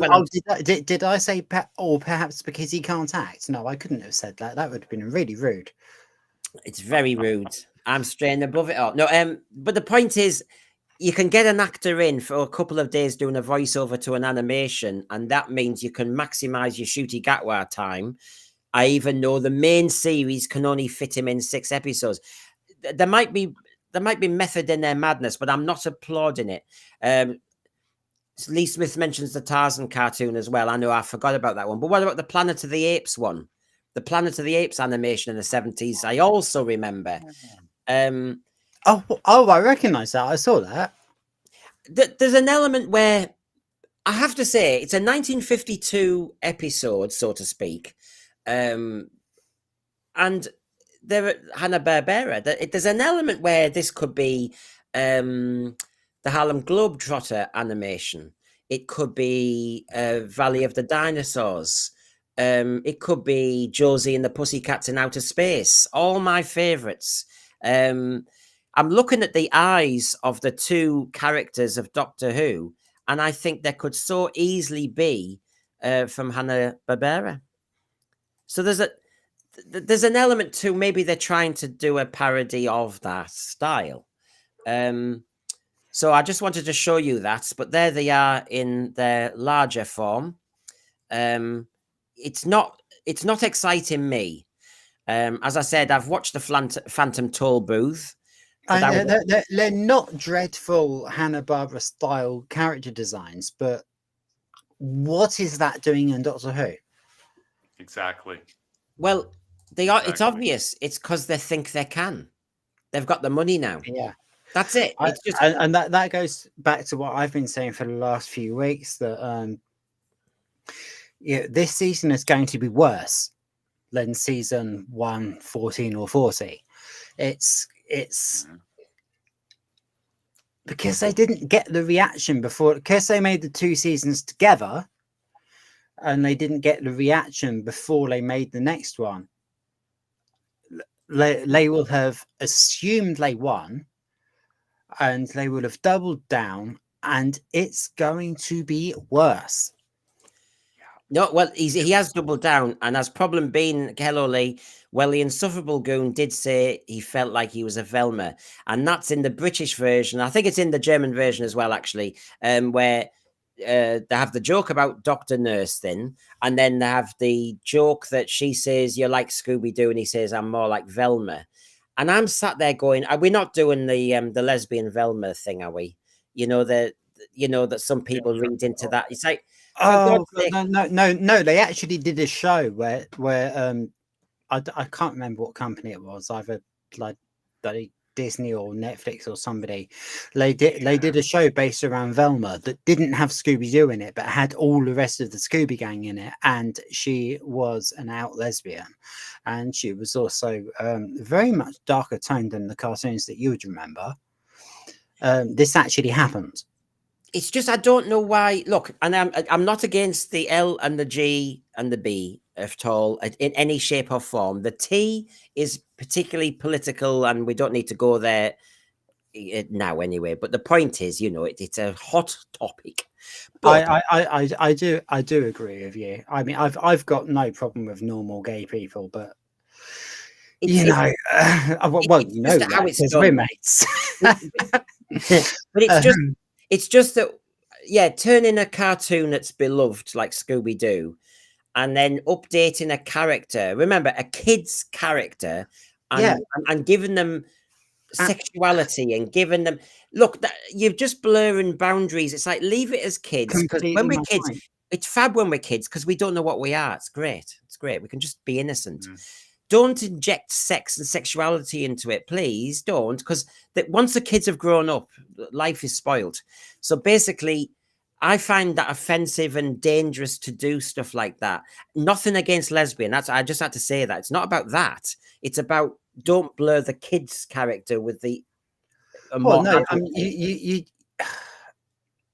you don't want to see heterosexual relationships in kids shows like not in a way. So what I'm saying is I completely agree with you. It's just but then you see there might be an agenda, which is annoying because this is supposed to be a debate. We see, why did he get the line "I'm Velma"? So you've got the male lead saying he's a female character. Now, is it because you've got a particular trait? So The male Just lead because who he's is gay. very, very openly gay, about apparently now identifying as a female character on a show that's intended for families, including children. now that's one version. That's one version. Should not be going on. So the other version that's possible is Velma is the anorak. She's the geek. Remember, she was the geek in that mystery machine, and she does all the clues.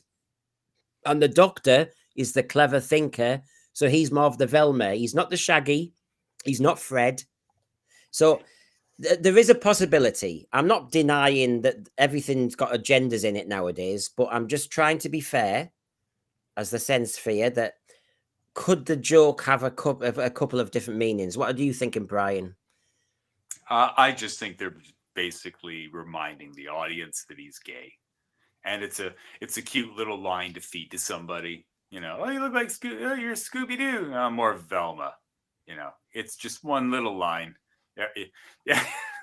Is that an approval? Well, yeah. It's just a nod and a wink to remind people, just like it was with what was her name? Capaldi's last season. Oh yeah, Bill Potts. Bill Potts. Yeah. So Greg Smith, RTD is borrowing way too much from Buffy, Supernatural, and other fantasy shows. This shows he's run out of original ideas. As I called it, when I looked at both trailers, he's gone for spectacle to get the media talking about the Eurovision episode, for example, and that Ryland's in it and stuff like that. Spectacle. But when you actually watch the episode a second or third time, if you were going to be of that vein, there's no real soul, story, substance. And we all know that from RTD of old. He goes for the big drama of talking about it. But when you then look at it in the cold light of day, when you know about the drama and you know about the event, there's not much there. And the trouble is then you're never going to have these as classics. These are just run-of-the-mill, conveyor belt, blah. And look, you can do special effects in Doctor Who at last like this, but does it need to happen? I mean, I was more thrilled in the giggle by that effect when that man was turned into a wooden puppet. Now, if you'd done that for a full story of 2 or 3 episodes, that would be brilliant. And keep him wooden, keep him dead. But this is just a joke, because she jokes. I was trying to get the German translation. She either jokes about her waist or her neck, that it's too thin, like cartoons simplify things. And it's like, if I'd been properly turned into a cartoon, as in, oh my God, I'm dead, because let's face it, that's it. And I'm trapped on the screen and I've no longer got a life. I'm not going to be joking about my waistline. This is when it's all too meta. It's just, you know, do you want Jeopardy or not? If you want to do the jokes about women and sex, you know, how they've been objectified by the media, just decide when you're going to do it. But it's trying to be too clever on so many scores, and then it can't do the original, which is scare you. If you wanted to have them trapped as cartoon characters and they really are trapped, there's a possibility, but does that turn into Tron or something? I don't know. No, this episode is obviously geared towards children, and I think even they are smart enough to realize. We all know he's going to get out of it in the end. So give us something a little more perilous than. I think it only happens. I think because they can't afford it. I think it only happens for a second. I think what happens is they're turned into a cartoon for a moment. They flicker back. They run out of the theater. We've seen the shots from last year when they filmed it, and then there's an explosion. Because if they were cartoon characters for a minute or two, that must have cost a bomb. Yeah, that probably would. Yeah. So you see the TARDIS. More than sight gag. Yeah. Yeah, like I said, it's events. It's to get you talking about it, but it doesn't actually really help the story along. Matt the Silent talking about Tennant's Doctor is very human. That when then we get back to the alien doctors with Smith, Capaldi, and even Whittaker. Well, now we've got. Well, that's interesting. I mean, I talk to Matt quite a lot. I would consider us buddies, but I would consider Matt Smith a much more human Doctor than Tennant or any of the others that he listed there. As a human myself, I identified more with Matt Smith's Doctor. I thought he acted it well. This is the clips from what I think is the very ethnic one of maybe the Anansi God Spider. Then they're doing lots of different clips now. This is where we get up to with the robots from the episode 1. That's from the Eurovision episode. You get more TARDIS action. You get that blurring effect when something's happened within the TARDIS, and it's as if the fringes of stuff has been thrown out.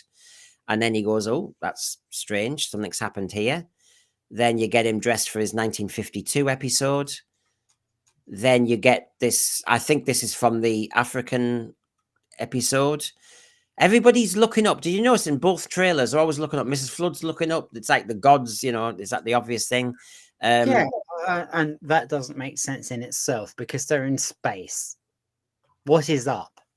Well, the other thing is, RTD says one of the most expensive and hardest effects to do in the whole series was Shooty flying through space. Now, I do wonder, because I've seen a shot and it was just too dark to show everybody, but the shot in the German trailer showed him miles away in space, flying through the air, a bit like Michael in Star Trek Discovery. Everything's a copy.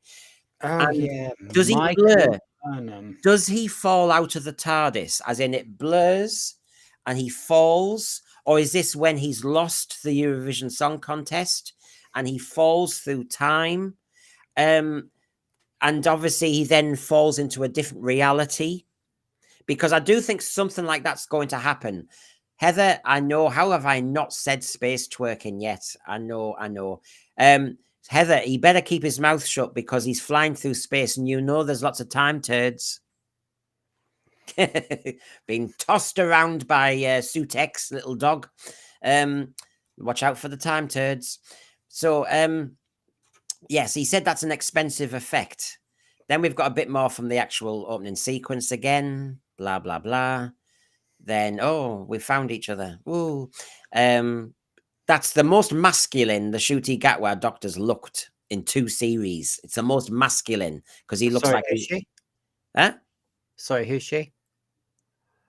Who's who? I'm joking, don't worry. All right, Gary. No. And then you've got it looks like it's still the Robot Revolution story, some shooting.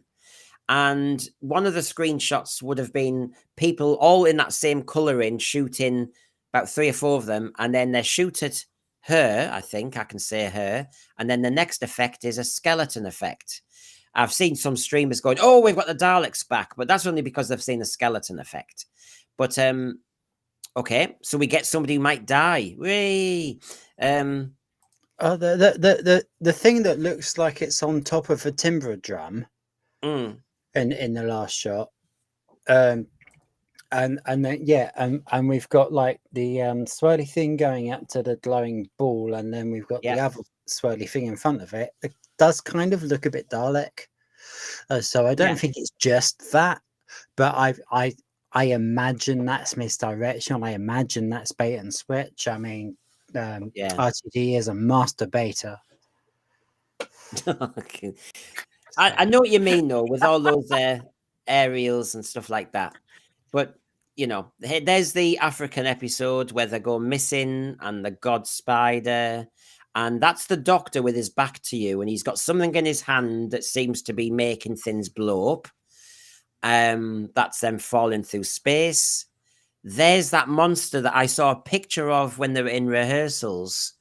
And you now see the full garb of it. That's impressive. I have no problem with that. And that's a real one. That I think there's elements of CGI, but there's also elements that it's a proper prosthetic as well.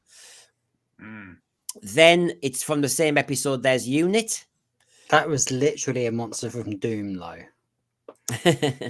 And that came out in the early 90s.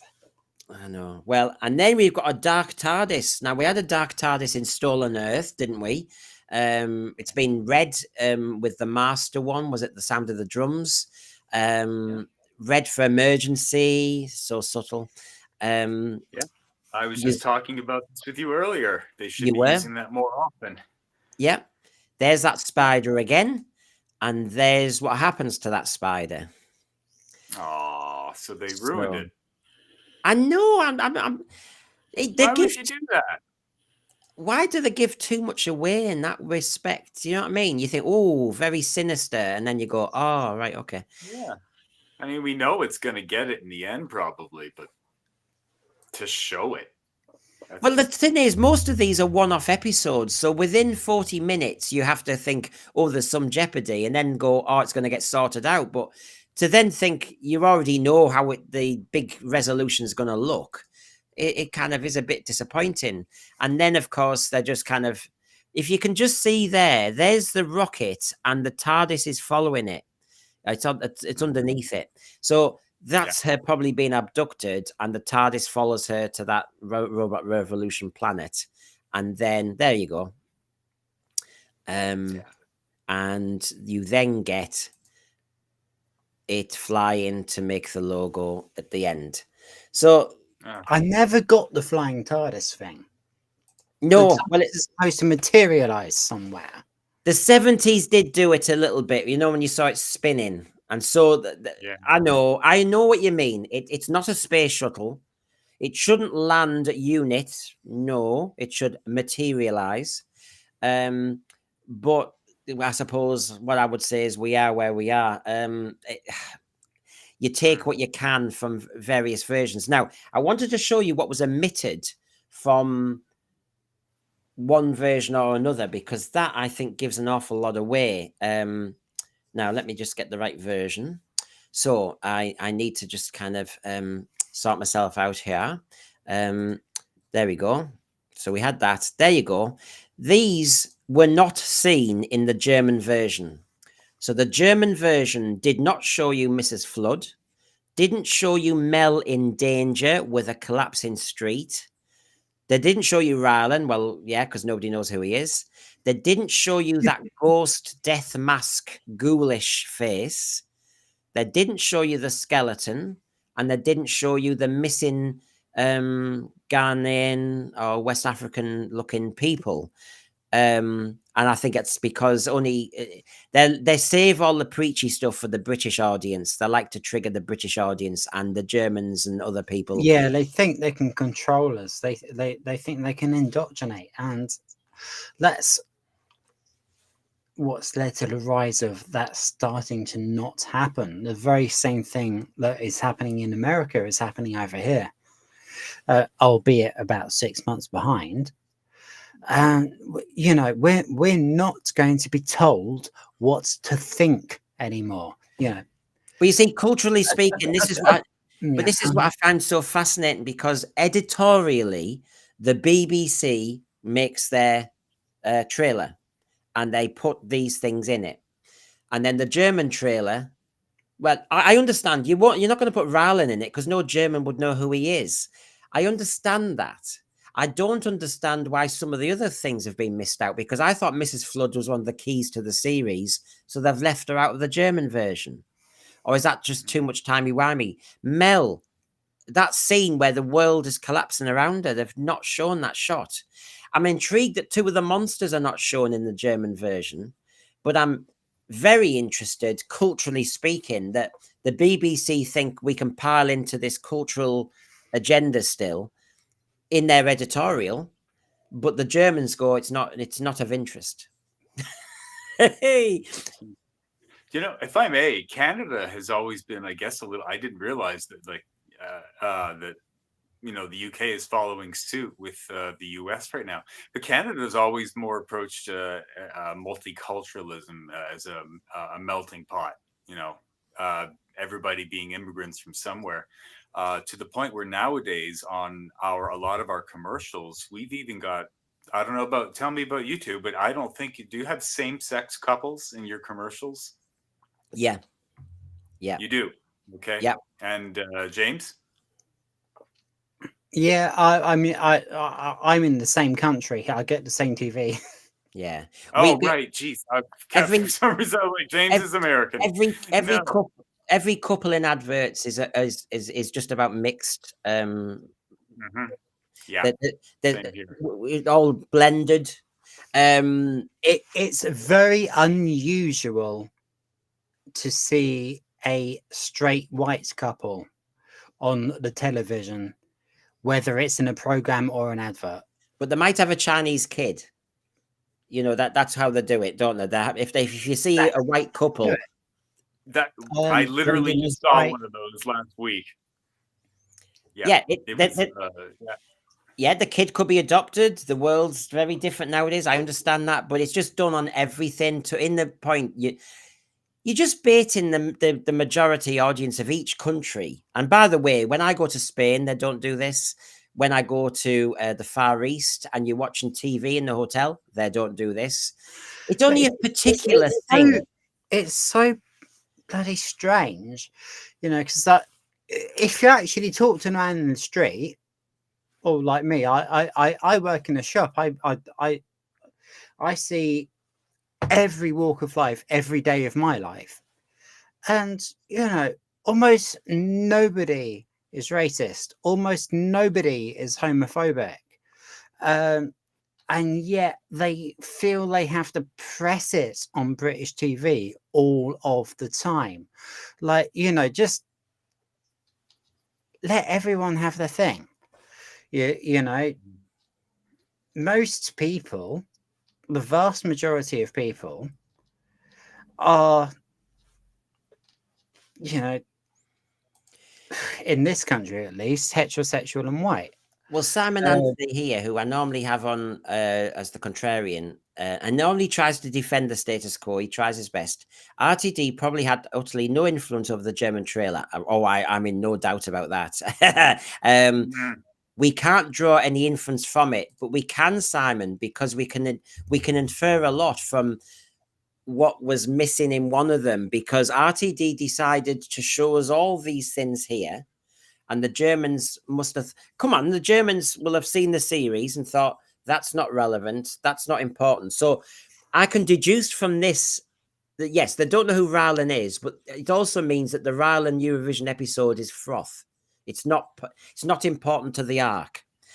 And even that To be fair, dinosaur. I'm English and I don't know who Rylan is. But even that dinosaur, which is not a bad little effect in the British trailer, is not used in the German trailer. So my deduction there is it's another bit of kind of get the media talking. It's a bit like the Big Ben model being smashed into in season 1 RTD. And actually, plot-wise, it wasn't important. It was just a moment to show off special effects, wasn't it? So I'm taking that as a deduction that dinosaur, well, it's kind of like a dinosaur, is not that important.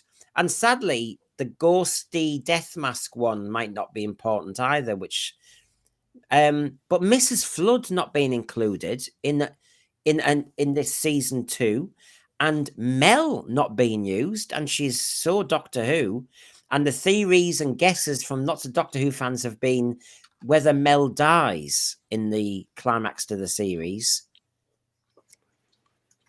Because are you wanting her to die or not to die, Brian? I've been waiting a long time for this. I've never liked Mel. I mean, it's obvious.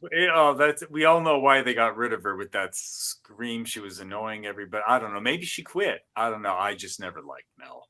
Oh, that's screaming. That's why he hired her, because she could scream.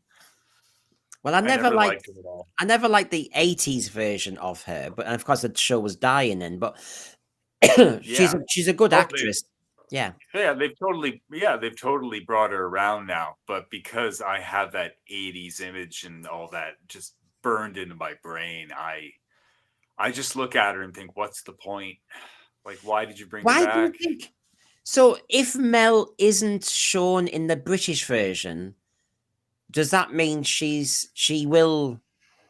Sorry, if she's not shown in the German version, that he's playing into the rumor that she might die just to get us interested. When when you see all the streets collapsing behind her, but actually it's just an effect, and she'll be all right. So therefore, the Germans didn't put it in their version. But Mrs. Flood really intrigues me because we keep getting told she might be key to the series, the god of storytelling, the god of disaster. And then she's not included by the German producers. Ah, weird, isn't it? Yeah, I'm getting tired of all this god of stuff that they're pulling. Well, like it's like you said, it's like the fantasy bit. It's just too. It's too. Yes, anything can happen, and at the same time, anything can solve it. I don't like it. Well, you do realize that RTD is the god of Doctor Who. So, I mean, it's the gods and the gods and the gods. And we are the little pilgrims. We have to worship him. If we don't worship him, we are naughty people and must touch grass. We have to know our place. We have to worship at the temple of RTD every Saturday night. And if my streams criticize RTD, I will get doctored, or I will get kind of hidden, or I will get taken away in a van. Yes, we know. Lee's amazed they brought Mel back for Woke Who, considering she fat shamed the Sixth Doctor. Lee, they're so, I don't know, they have very selective memories, don't they? I mean, the John Barrowman thing still peeves me because it was the script that said he was naked with Trini and Susanna robots, but now he's so blanked, and yet you think, oh, yeah, I can't stand the media world because it is so hypocritical. I just cannot stand it. They stand up at the Oscars and the BAFTAs and say one thing, they're friends with somebody, then they ditch it. Disney at the moment, because Trump does an executive order, Disney, which thought DEI was really important, suddenly thinks it's not important. How does that work? Do you have conviction or not? It's just the classic media as usual. The other thing, go on, sorry. Oh, I was just gonna say, when you mentioned Captain Jack earlier, all of all the things that he did throughout that series, when I went back and rewatched it recently, I was appalled. I remember being a little bit taken aback, but I was appalled at that one line in which one was it there? Before the parting of the ways. Was it actually called Bad Wolf? Yeah, the second last episode. Yeah, when he destroyed the two robots from the makeover show, and he puts together the two weapons, and as he's leaving the room, he says, "Thanks, ladies. The pleasure was all mine, but in the end, that's all that really matters anyway." I was shocked at that line. Of all the things that he did in the show, it wasn't anything sexual or anything. It was, well, in a sense it is, but it came across as a very self-centered thing to say. I know this is... Except you've got lines in Stephen Moffat's Joy to the World where the Doctor patronizes that lad who ends up dying. I mean, Trevor, you just think they're very clever, aren't they? Like, they edit out the fat shaming regeneration bit in the war games because they think, oh, that's disgusting. But they'll then thin shame the David Tennant Doctor in the Star Beast. So I really do. She did that before then, even. Yeah, but I don't. What was that? With the adipose. Yeah, you're just a skinny nothing. But this is all wrong, isn't it? I take offense to. I mean, look at these. But it makes no sense, does it? Fat shaming and thin shaming is on the same spectrum. I just don't get it at all. Now, there's one other thing that I didn't put on this slide. So that these are all missing from the German trailer, as well as Unit, the basement in Unit. That shot is only from the British trailer. So that trailer, as you know, shows she's clearly in the vaults, the deep vaults of Unit. And as Kate Stewart walks along, one of the windows shows a monster at the window, locked up. And that wasn't shown in the German one either. So, you try and deduce certain things about what's been left out and what was included and why the German one's been dropped or messed with. it's just interesting, because we all know unit. Reminds me of That particular Stones shot of looks Blood. very X-Files as well. Yeah, it does. It does. Yeah, but the concept of all the cells with the aliens, that reminds me of the Stones of Blood and that hyperspace ship where the Weirin were trapped in one door and in one cell, and I can't remember what the other aliens were, if they even showed them. But yeah, it's interesting. Why are they cutting certain things from one country and putting other scenes in the other? Why not just make one trailer and just translate it? Because they're trying to divide and conquer. As Geraint Williams says, what's in the cell? It just looks like the bogey monster to me. It's like a prosthetic monster, that it reminds me, really, if I was being very fair, Genesis of the Daleks, when all the experimentations have been hidden by Davros in that kind of area that they have to walk through. Now, I wanted to show you this, everybody, because I've been looking at screenshots as well as other people online, and I appreciate they've done that. The Villain Guard. The Villain Guard seems to be in this. So this one is from, I think, episode 3 or 4. Now you see, there's Belinda, or the other version of her, Mundy, wasn't it? And she's got the V on her. Then you've got the V in that, as you said, the section type 31 warehouse. Yeah, they do just look like section 31. Yeah. And then you've got the V again, and we had it in Joy to the World. So we've had Villain Guard in Boom, in Joy to the World. It's clearly in this episode in particular. So there you go. I mean, the baddies, the Villain Guard, bores me rigid, bores me rigid. Are they doing an alternate universe thing here? Is that what this is? Well, I don't know. I just wonder if it's because of the link to her, because that shot in the TARDIS is from her in Boom as a different character, apparently. And as you know, the British trailer says there is something already connecting us. Now, my theory is I think she might have the filter on and she's Susan. I know a lot of fans are saying she's Clara, the Impossible Girl. It's that story again. But would RTD do it that soon after just doing it again? You know what I mean? It's like, whoa, that's almost in recent history of Doctor Who, whereas Susan is not. Anyway, it's just considering what they're doing with the nostalgia, bringing characters back and referencing everything they can under the sun, I think your theory is the best. That might actually be Susan under a perception filter. And why? And the TARDIS recognizes her. The TARDIS. Remember that. This. And remember the transcript of one of the versions says, "I've been waiting for your arrival. I've been waiting to see you again." So I don't know. There's bits and bobs that need to be kind of looked at there. Makes sense. But because it can't be just a companion arc again for the sake of it, that she needs to be adopted. It can't be, that she's got unrequited love like Martha. It can't be any of those things again. It has to be something different. And I just think it would be classic RTD that this is Susan under your very nose, but you just didn't realize it, which we wouldn't because it's a different blooming person. So there you go.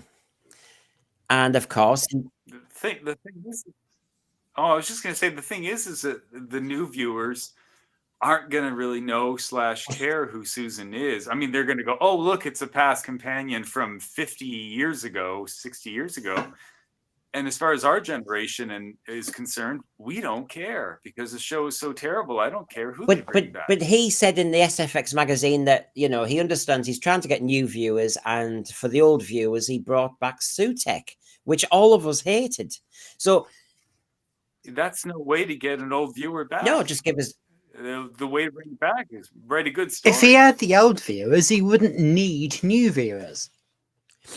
I suppose he always has to get an amazingly popular show. I just think, considering he hasn't got kids or anything, I've not got kids, but having taught thousands of them, I think if he just got Doctor Who back to, and when I say scaring, either being offbeat dark or scaring or being mysterious, giving them stuff that they've not seen before, just get them talking. That's all you need. And certainly get their imagine. They're no a mile off when they're getting patronized. They're no a mile off when they're getting talked down to. And they don't like being preached at. We don't like getting preached at, but by God, if you try and preach at the youngsters, it doesn't work. So all these on Twitter who says this is amazing, this is amazing, I really applaud that. No, they don't. They're a minority. Most people can't stand this stuff and just turn off. They turn off the BBC. They just turn off. They're not going to be lectured to. We are grown adults. We know our own mind. Yeah, and there's actually two different schools of thought on that. There are the people who don't agree maybe with what Russell T Davies is saying, and they want no part of it. And then there are the people who, I mean, like myself, I'm very comfortable with everything that he's I guess you could say, like, promoting, or like you said, his agenda, whatever. I just don't want it on Doctor Who. To me, he's preaching to the choir. It's like, I don't want to hear it. I don't want to hear it now. I especially don't want to hear it during Doctor Who. You know, I'll talk about that in my spare time in real life. You see, well, that's a really good attitude. I really appreciate that. It's the thing with Doctor Who is Doctor Who is supposed to be for everybody. It's not supposed to be for the people who RCD or maybe even you are trying to preach to. It's supposed to be for everybody. Yeah, I think and for you to say that makes me really happy. I think these media people need to stop this. It's not a political platform. It is actually just a television program, but it is open to all. It's not for ownership. It's not for a clique. And remember, those who first discovered Doctor Who, we all thought we liked the outsider idea. Or some people said it's because I was an outsider, so I found Doctor Who. The whole point was we were outsiders. It wasn't we were insiders of the clique. It was the very opposite. And this is what I mean about the Eurovision analogy to Doctor Who. That Doctor Who was about the misfits, the ones who were misunderstood. It was niche. And suddenly it's as if it's now it was us. Yeah. And now suddenly it's not for us, and we're outsiders again, and there's a clique of them who own it. And nobody, Verity Lambert, Sidney Newman, all the way through, nobody said they owned it. None of the writers, nothing. But now they talk about it as if they've captured it, and you will get it, and if you don't, clear off. And it's got a kind of sense of the Gerald Ratners, you know, how to kill your own product, how to slag off your own product. And when I see what he says in Doctor Who Monthly, and he listed everything that's in season 2, and this should be my tick box of heaven as a Doctor Who fan. But I feel that when it's coming out of RTD's mouth, I'm just thinking, but I know how you do robots. I know how you do shocks. It'll be a soap opera shock. I know how you do Doctor Who myth and lore. It'll be Susan coming back, then it'll be Sutek, then it'll be this and that. And, you know, and legacy, of course, is always dangerous, because legacy is I've done something to Doctor Who to change it forever. You know, and I look at that list and I have to say, and obviously the last line, songs, and you think, well, yeah, we're going to have a few songs in the Eurovision, aren't we? And the whole thing is, no, it's cartoon Doctor Who. He didn't have to pastiche it, you know. It was already cartoon Doctor Who before they became cartoon characters. Yeah, well, why didn't he just write a Doctor Who comic? Well, he is a comic. This is the laugh, isn't it? He likes to do art, and he does do comic. You know, he's good. He's a good artist. So there's an element where he's just a frustrated comic strip writer, and there's nothing against that. It's just he's very visual. And it's fine. You can be visual. Some are visual learners, auditory learners, and everything. But the point is, his dialogue is off point. And his dialogue isn't substantial and isn't complex. And I feel as though he's turned Doctor Who into... Honestly, the joke when they're two-dimensional characters and they say, oh, Doctor Who is now Doctor Who very light.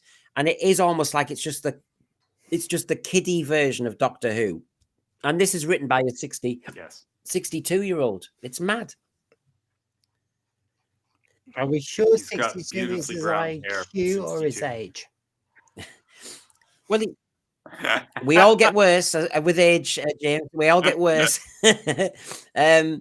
Obviously, in the He's telling the truth there. Obviously, in the Doctor Who magazine, he did say that this season that you've now just seen 2 trailers for is going to be madder, bigger, darker, wilder. So it just means he's going to double down on what he's done that everybody hated, but that he didn't realize everybody was going to hate. It also means that you get a mixture of everything, and there's some of it's never quite there. So what you saw there are clips from Robot Revolution, Lux, 5 Miles Deep, Lucky Day, The Control Room. Somebody on Twitter did this nicely. So you can see episode 1 there, the Robot Revolution, when she's abducted. Yeah. So you can get a vibe for that. Then you get episode 2, which is called Lux. And that's when you might see Mr. Ring-a-Ding. So a bit like, you see, he's almost following the same pattern. He always follows the same pattern. Those robots look a little bit silly. It's very cartoony, and we said it's very retro. So it's a very Space Babies start. Yeah, that's an RTD Yeah, thing right there. All of his robots are cutesy retro. He makes it babyish. So basically, we've got Space Babies to launch series 2 again. That kind of lightness to it, nothing too deep.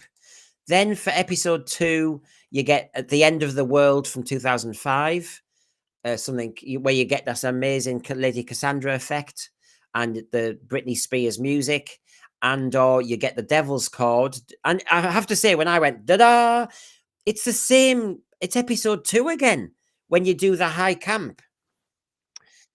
So you've got that. Then we had Boom in episode 3 last year, and then we go a bit darker, and this is 5 Miles Deep. Okay. And then episode 4 was 73 Yards last year, which was the one that was in a Welsh village, but then it went years and years political. And now we've gone for the unit one. And I have heard, haven't you, that boyfriend is not just a good looker. He's a traitor, and he's an insider, a bit like a Trojan horse in unit. So he's not an amazingly hot, boyfriend for Ruby.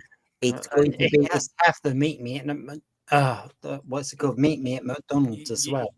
Brendan, I'm sure straight. This guy's some curly on the top. I said it before. I can always acknowledge a good-looking guy when I see one. That's not one. Not to me, anyway. I don't know why I'm saying this. I got to put my hands up like this. So I'm not judging necessarily the aesthetics. I mean, Jonah Hauer, he's just been in a World on Fire series with the BBC.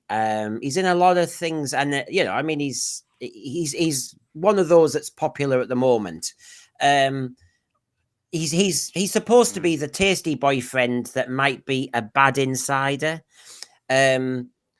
So yeah, as Lee says here, me and Lee know our men, don't we? Oh, what a shock. The good-looking white guy turns out to be an evil traitor. And remember, episode 4 of season 1, we had the Gwillem, didn't we? He's following the same pattern twice over. This looks creepy. Yep. 73 Yards had a creepy element to it, but he just couldn't execute it. It's the same pattern again. Then we had the story of the missing plot. Hey, I'm going to make it even worse for you. What was episode 5 last year? I can't even remember because I didn't watch it. It was The Very White Dot and Bubble. Episode 5. Episode 5 of season 2 is Very Black. Can everybody the first 4 words were dot and bubble. No, that's 3 words. But can I just remind people what I'm doing here? Season 1 and season 2 are mirror images. Yeah, it seems that way. Although this one on a larger scale, larger budget. But That's really yeah, not it's gonna almost as if they fucking thought say. maybe the first season's gonna be so grand, we'll just copy the formula for the second movie. Hey, It's like when they do a movie like Ghostbusters and Ghostbusters 2, they follow that same underdog current at the beginning, and then they kind of save the day, and then they become huge heroes, and then they have to fight that big enemy at the well, end. It almost seems like that. and it goes on because episode 6, which in season 1 was Rogue, the one that was you could say high camp, two men flirting with each other, is the Eurovision one. So, and that's high camp, and it's all very gay. So I'm sorry, but I'm sorry. Does anyone in the thread want to say I have missed something? Episode 1, 2, 3, 4, 5, and 6 are mirror copies of season 1, apart from the race episode where instead of white, it's black. He's gone for the reversal there. There you go.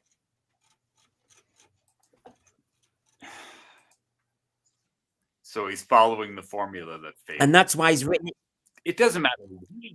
It doesn't matter what order you put these episodes in, though, really. In the end, it doesn't work. That's why he's written it so fast. You He's got a template Yeah. on the back of some book, and he's just gone for it big time.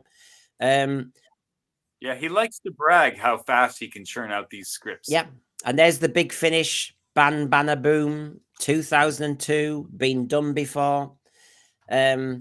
So yes, I might be depressing people here. So there you go.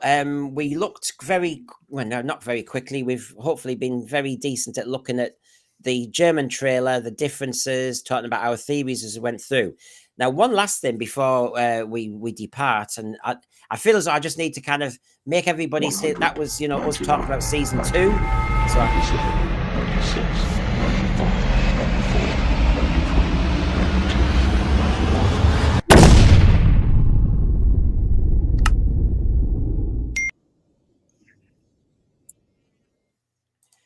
Yes, do like and subscribe, please. We're busting the gut here, and we are really busting the gut because we've gone through that. There were 82 screenshots there. Yes, I know, Sardoc. I mean, every kid. When I taught in Australia, they said, "Oh, go on, what are you going to give us today, Mr. Noble?" And are you going to give us a booklet? And they used to love me saying booklet. Oh, it's another booklet. Brendan, like obviously I'm English, so I understand part of the northern vernacular quite well. When I was a kid, I had a maths teacher who was Welsh, and he had this little saying, like he's gonna say like, and if you don't get your homework done on time, you're going to be in detention, and that's not a threat; it's a promise. I know. You do And he's really true on it, by the way. Really good guy, Mr. Jones. I actually liked him. Well, it's to be remembered. I mean, I want to be remembered for something, and if it's same booklet, I'm up for it. Garrett Williams, he's referencing you here, James. Ruby says her dad is called William in the last episode. In 73 yards, Robert Ap William, which means son of Williams. You see where I might be going? Timey-wimey. Yeah, I agree. I had heard that. I'd forgotten it again, Gerrant, old brain. But yes, I think you're onto it. So there is a reason why. Yeah, it's going to be. So that's Father's Day again. It's using the father in a different way, isn't it? That episode annoyed me somewhat.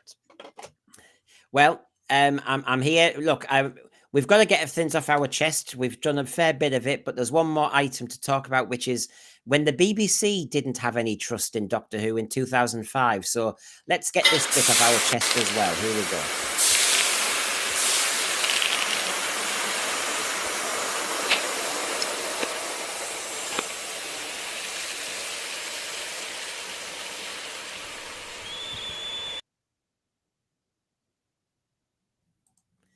There we go. So, yes, this came out. I don't know if you saw this, but why BBC was doubtful about reviving Doctor Who after the 9-year absence from 1989.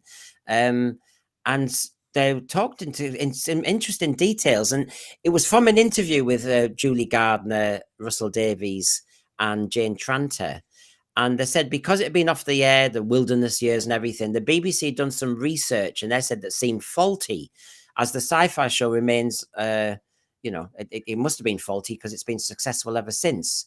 So, the belief was the show had lost the audience's attention, with Colin Baker's abrasive Sixth Doctor and Sylvester's Seventh unable to salvage the series. It was now seen as an expensive and risky proposition. And so they were very hesitant, the BBC, about really dipping their toes in the water again with Doctor Who. And then what they said is one Doctor Who producer shared how the BBC was doubtful about reviving the series. And they've mentioned that a few times. And then they go into saying the BBC was relying on an enormously cynical piece of research to argue against Doctor Who's return. And they were talking about the underwhelming viewership and everything.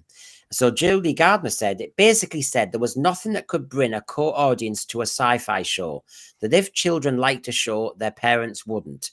And if parents liked it, it wouldn't be cool enough for children. That's what their research said. And RTD said it was an enormously cynical piece of research, and it proved the opposite. Sometimes children love what their parents love because they love their parents. Tim, just before I bring the panel in, the 9 years, I think, is referencing 96 movie to 2005. And yes, there was a gap before that. We know. But yeah, I mean, does this intrigue you, lads? Or is this more of a bore fest? Very much, actually. No, this actually surprises me a lot. They knew that that people wanted Doctor Who to come back. I mean, I was, always thinking, bring it back, bring it back. After the TV movie failed, all I could think was, please bring it back.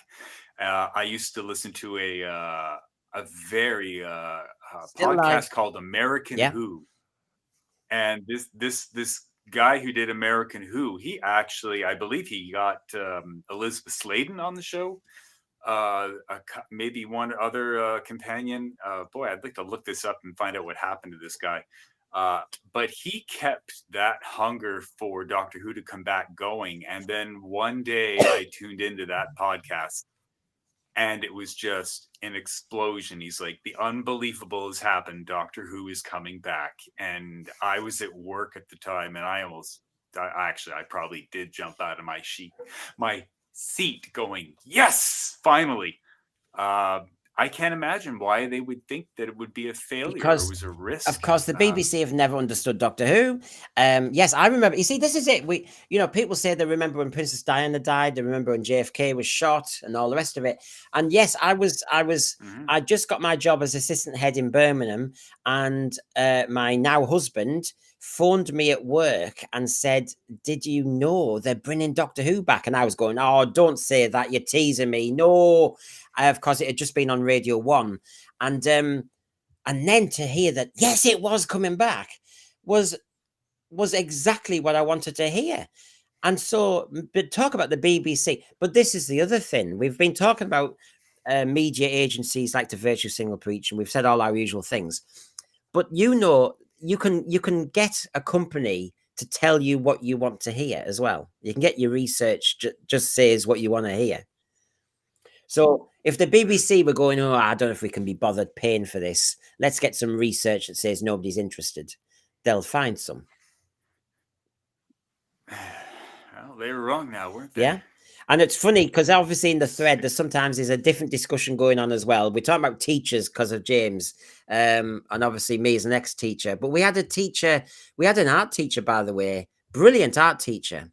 But when he punished you, we all remembered him because in those days it was an eye for an eye, a tooth for a tooth, as he always said.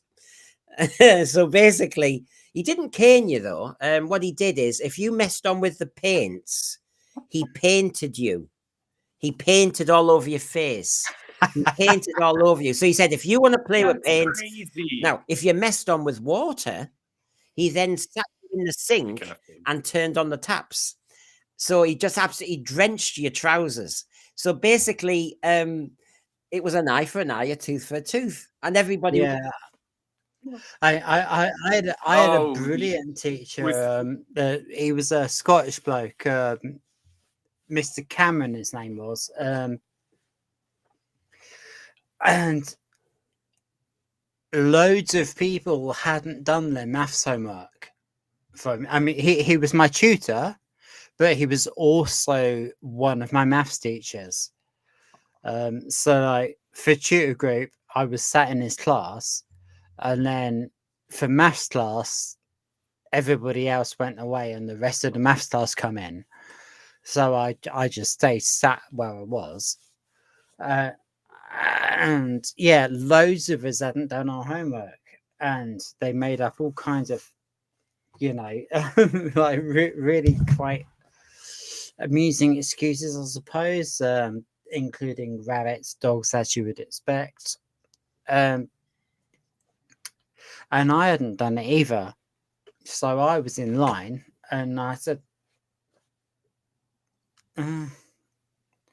I just didn't do it. So, well, Brendan and I, and you're as mean, and Brendan and I, he Brendan and I pointed at grew up me. in the age where your parents He could took me slap out you. in front of the whole class and pointed at me, and he said in his, I mean, the guy was like well over 6 foot and Scottish, and he said, "Well, at least he's honest." Because I Oh, just said I just didn't do it. So there's been a murder. I mean, I just I, everyone else got detention, and I was allowed to go I used through. to look. I did it as a joke. I dare say there must have been a kid in some class who once they didn't get the joke or they didn't get the reference, and then I could have been up in court. But I used to when I was bored rigid and they were working, because I have to say when kids are working hard and I'm bored as well. So basically, I'd go around the class, and you're helping somebody with their work. But if somebody said something that they expect the teacher to tell them off, I would do it a slightly different way. So I'd start to be the child catcher from Chitty Chitty Bang Bang. So I'd start to be going, children, lollipops, all free. And I was doing it to freak them out. And then they're all going, oh my God, I'll get right in. And so I would just sneak around it. Anyway, there you go. You don't have to shout at them. You just have to be freaky. And it works. They don't want to give you eye contact. They don't want to look at you and they're going, oh God, he's off on one. I should have been a What? teacher. I said I should have been a teacher. Well, I'm absolutely nuts in front of a group you of can people. see them all kind of going, oh. And, it's a bit like... I'm pretty damn good and all, I've fronted bands and I've played other instruments for bands as well when I've not been the singer. And yeah, it's like, because I have anxiety disorder, like not self-diagnosed, like properly diagnosed by the NHS. And the bigger the crowd, the less panicked I am. Like this is easy for me. 10,000 are watching now. That's No. actually... Yeah. I wouldn't care No, it if makes many more sense. I watching did now. some That'd be stand-up great. comedy If for a bit. 3 were watching, I'd be like, It's true. It's Smaller true. audiences, more intimidating. People become less people. It's like if I did an assembly in front of 400 people, people say, you did you? Well, yeah, because it's not the same as when you're in a small audience. Yeah, because actually they can respond more. If I'm in a class of 5, and sometimes it happened like the naughty special needs class, oh my God, they don't sit still, they shout back at you because it's such a small class. When there's 400, they all just sit there and hide behind each other. So you can hide as well. Kes the drone, since we're doing reminiscences, I had a Welsh teacher whose aim with projectiles was so accurate. I was always... I never did that because it was a different era, but I did have a big Adidas bag, like the massive sports bag. And I had loads of things in it for football because I did the football team. My dad got me these very hard Perspex transparent sheets, and I could put each lesson inside. So basically, I had this kind of guide. Anyway, the relevance of them is it wasn't zipped up. And I did in my first year of teaching, so this changed, but in a kind of demonstration of my unhappiness with the class, I threw the sports bag unzipped at the back wall. And unfortunately, I forgot it was unzipped and everything fell out and scattered over all the kids. So basically, there was projectiles going everywhere because everything, I mean, I could have blinded half a class. So I never did it again. Never did it again. We've Yeah, got here, I had one of those. I had one of those rucksacks like that. Mine was an Umbro one, but you know, yeah. you get the zipper in the bottom to put your football boots in. Yeah. Yeah. SG, I usually did homework at lunchtimes. Oh, did you? I had friends to help as my parents were useless at helping me. Oh, I wish I. Yeah, Right. I used to photocopy my mate's homework at lunchtime. The Peter Venkman, there was only one time my fourth grade teacher literally washed a kid's mouth out with soap. You see, I hear that. I've never seen that. Well, I certainly not in my Whoa. era. Lee, I still think homework is wrong. I do. got that once when I was a kid. Did you? I actually wrote a bloody poem Did about you get that it too? as homework for English class. Like something like I disagree. homework is wrong, Yeah. work should be done in school, blah blah blah blah blah. And I got a bloody A for it. Like the teacher actually effing liked it. Lee here says, I still think homework's wrong. I think primary school kids should not be getting homework. They maybe just read. 8 hours, 5 days a week is enough time to educate kids, and kids should be getting out. I agree with that. When you get to secondary school, you're always doing essays. I know. The showrunner from Babylon 5 was considered as Doctor Who showrunner, says Thomas McCarthy, but the BBC went for Davies. That was a big mistake. You know, they say, better the devil you know, but then RTD and the BBC were too familiar. How do you pronounce his last name? It's Michael J. Straczynski or something, who used to write, funny enough, as the Peter Venkman fan site there.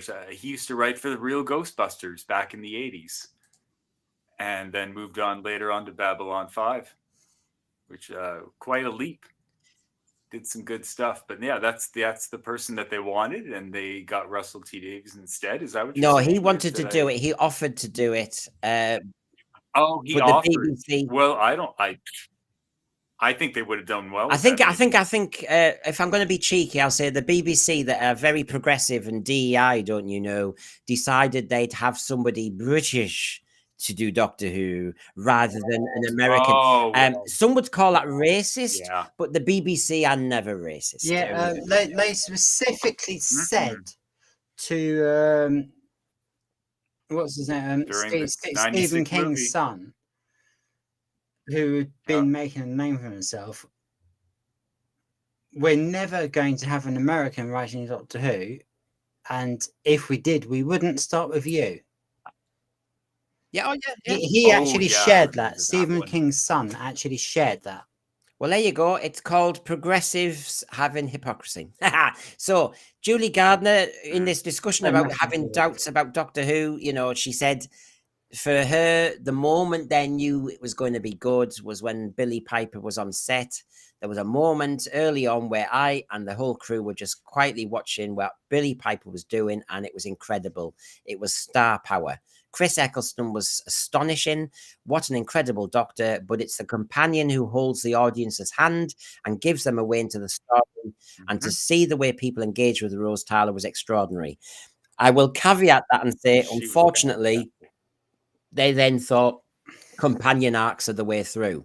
But Sarah Jane Smith was never part of a companion arc, but she still held our hand as the audience. There's ways. Yeah, the idea for the companion is to it's for the normal person to break through and be friends with the Time Lord. Yeah. The companion shouldn't be the bloody plot point. No. And Sarah Jane Smith wasn't. Leela wasn't. Joe Grant they invented one at the very end. But basically, they were the companion. But because they were interesting and authentic and good actresses, it worked. And they were our kind of bridge to the Doctor. But I think, unfortunately, when Julie Gardner and the team now say this about Billy Piper and Rose, they get the wrong end of the stick and start to think it must be about the companion. That's the trouble.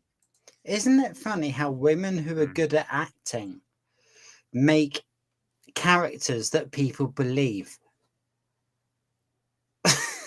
No idea. She was the best. Yeah. Elizabeth Sladen was just the best. She had such a She did. range that I have not seen yeah. since, except maybe Billy Piper for the new series. Okay, I mean, like I'm still going through my classic run. I've done all the black and whites, and I've done John Pertwee, and like 3/4 of the way through Tom Baker. At the moment, my favorite companion ever, and that's classic that I've seen and New Who is Romana too.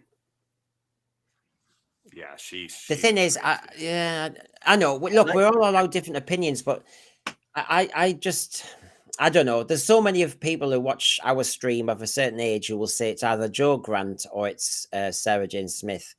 Yeah, well, I mean, when I was watching through like for the first time, I didn't get the thing about Sarah Jane. I actually preferred Joe Grant. Like, but before I got to Romana 2, Joe Grant was still my favorite companion. Joe Grant was great at the time, but I was very young. When I watched Joe Grant back a bit and the way she is with Pertwee, there's an element where he kind of was patronizing her, really. Do you know what I mean? You know, and the way she pretends to accept it, and then actually just does what she was going to do anyway. But Katie Manning's like that in the way that she plays to her feminine wiles. Good for her. She's so warm to you and she charms you and everything. So she kind of played on that. But she's still going to do her own thing. Yeah, she's still going to do her own thing. Yeah. Lee, let's be honest. Ace, I think she was great. Sorry, I was. Lee said, and it's not because of that Dalek photo. Ace was cringe to us kids at the time, and she's not exactly improved since. Yes, I was obviously God knows how old then. So Ace to me was just like the Badgers, the Nitro 9. To me, that was a cartoon character. Worry, I'm going to get killed now. It didn't work. I love Sophie Aldred. She did what she had to do, you know. But I just thought Doctor Who. I mean, look at the opening sequence with the 3 rocks and the wink. The Nitro 9 and the badges and all that nonsense and your professor. To me, that was when you were starting to get silly with Doctor Who, and she wasn't authentic. I know they give her an arc, but I'm with Lee on that one. Me and Lee will get abused now, but there you go.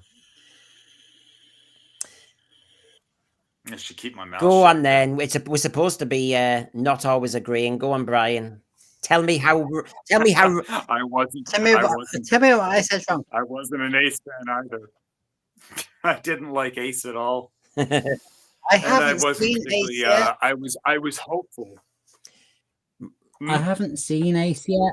I was just hopeful when Sylvester came on, but that quickly faded. Mike Disney, I thought such views were heresy, but I completely agree. You see, sometimes just be authentic. Tell the truth. You can only say your truth anyway. I mean, as long as you're not rude. Yeah, just say how you see it. Yeah, that's all you can do. You know what? I'd never. I can. That's all I. Oh, sorry, Brandon. No, I'd never say. I'm on the show, so yeah. I'd never say that to Sophie Aldred because that's rude. She did what she had to do with the scripts, and she did, and I think a lot of people did think she was successful, and she had a companion arc, so good for her. When I heard RTD say Ace was like his template for Rose, I thought, oh God, that's no. You know, the companions become too important. What were you going to say, Brian? Oh, I was just, you know, it's probably common knowledge now that I am not a fan of Colin Baker, but there are moments when I do like him, and I it's basically because it was the costume. It was making him very loud and over the top all the time and not very likable. But there were so many other moments where that aspect was gone from certain scenes, and it was like, you know what, I can like this guy. And they really squandered a good opportunity there for a proper Doctor. Had they given him a decent costume, had they toned down what they were trying to do with make him more alien, making him inaccessible, making him brash, that doesn't make him more alien. Tom was one of the most agreeable people to play the part. Sure, he had his moments, So you've but got he was a very pleasant person, all teeth and curls, well, and a big smile. that So yeah, I think Colin Baker, Rachel, don't hate Colin Baker as much as you might think. I actually can see his she good criticizes qualities. Tom Baker. Now Heather here reminds me, like Gary Oh. Retrodoc used to say when he was on her show, Zoe in a cat suit was there. And yes, I mean, if I put an old shot up of Zoe, that I did pleased like Gary. Yeah. So yes, we all have our favorites, just like we have our favorite Doctors. Well, that was the show that was. We covered the gamut there. We're going already. Yeah, we went on a bit of a tangent there, didn't we? It's allowed, isn't it? It's allowed. Right. Okay, then, because I'll be back on at 11 a.m. back to normal on Friday with the detox. Thanks, Brian, for coming on from Canada. The 5th. Oh no, thank you. I know we fought through the tariffs and actually found you, and Oh, we feel for you, Canadians. You're under attack. Yeah, Really? you I may appreciate pull it that. off. It's gonna I be hope hard. So you know what? It's going to be hard. It's amazing how we're all pulling together now. When you go grocery shopping, they will actually point out online which products are Canadian and American, so that if you want to avoid the American ones, you can. Well, yeah, it's a bit like wartime, isn't it? You've got to look after your country. Yeah. Anyway, thank you, Brian. Now you've got the cold shoulder No, from America. thank Lovely showing you here, man. It's been great. I think we agree on a lot of stuff. I think we should talk. There you go. Right. Yeah, actually, I'd like that. Okay, then. Well, now I've done blind date. Here we go. So, And here's us. yeah, that's it. So, we're gonna. I canceled my subscription, so I guess we can't Netflix and so chill. that was it. Yeah. Oh. I mean, this is like the most kind of long version of speed dating ever. Oh, Little Red, there's no raised around things like that. Didn't you? Put it off? Anyway, thank you, everybody. Give us a like, give us a subscribe, pass the word on to somebody else you know in Doctor Who. Just say, have you checked out that sense for you? They're on all the time. Anyway, thank you for joining us, and I'll be back on Friday. Thank you to James and thank you to Brian. Goodbye. Right on.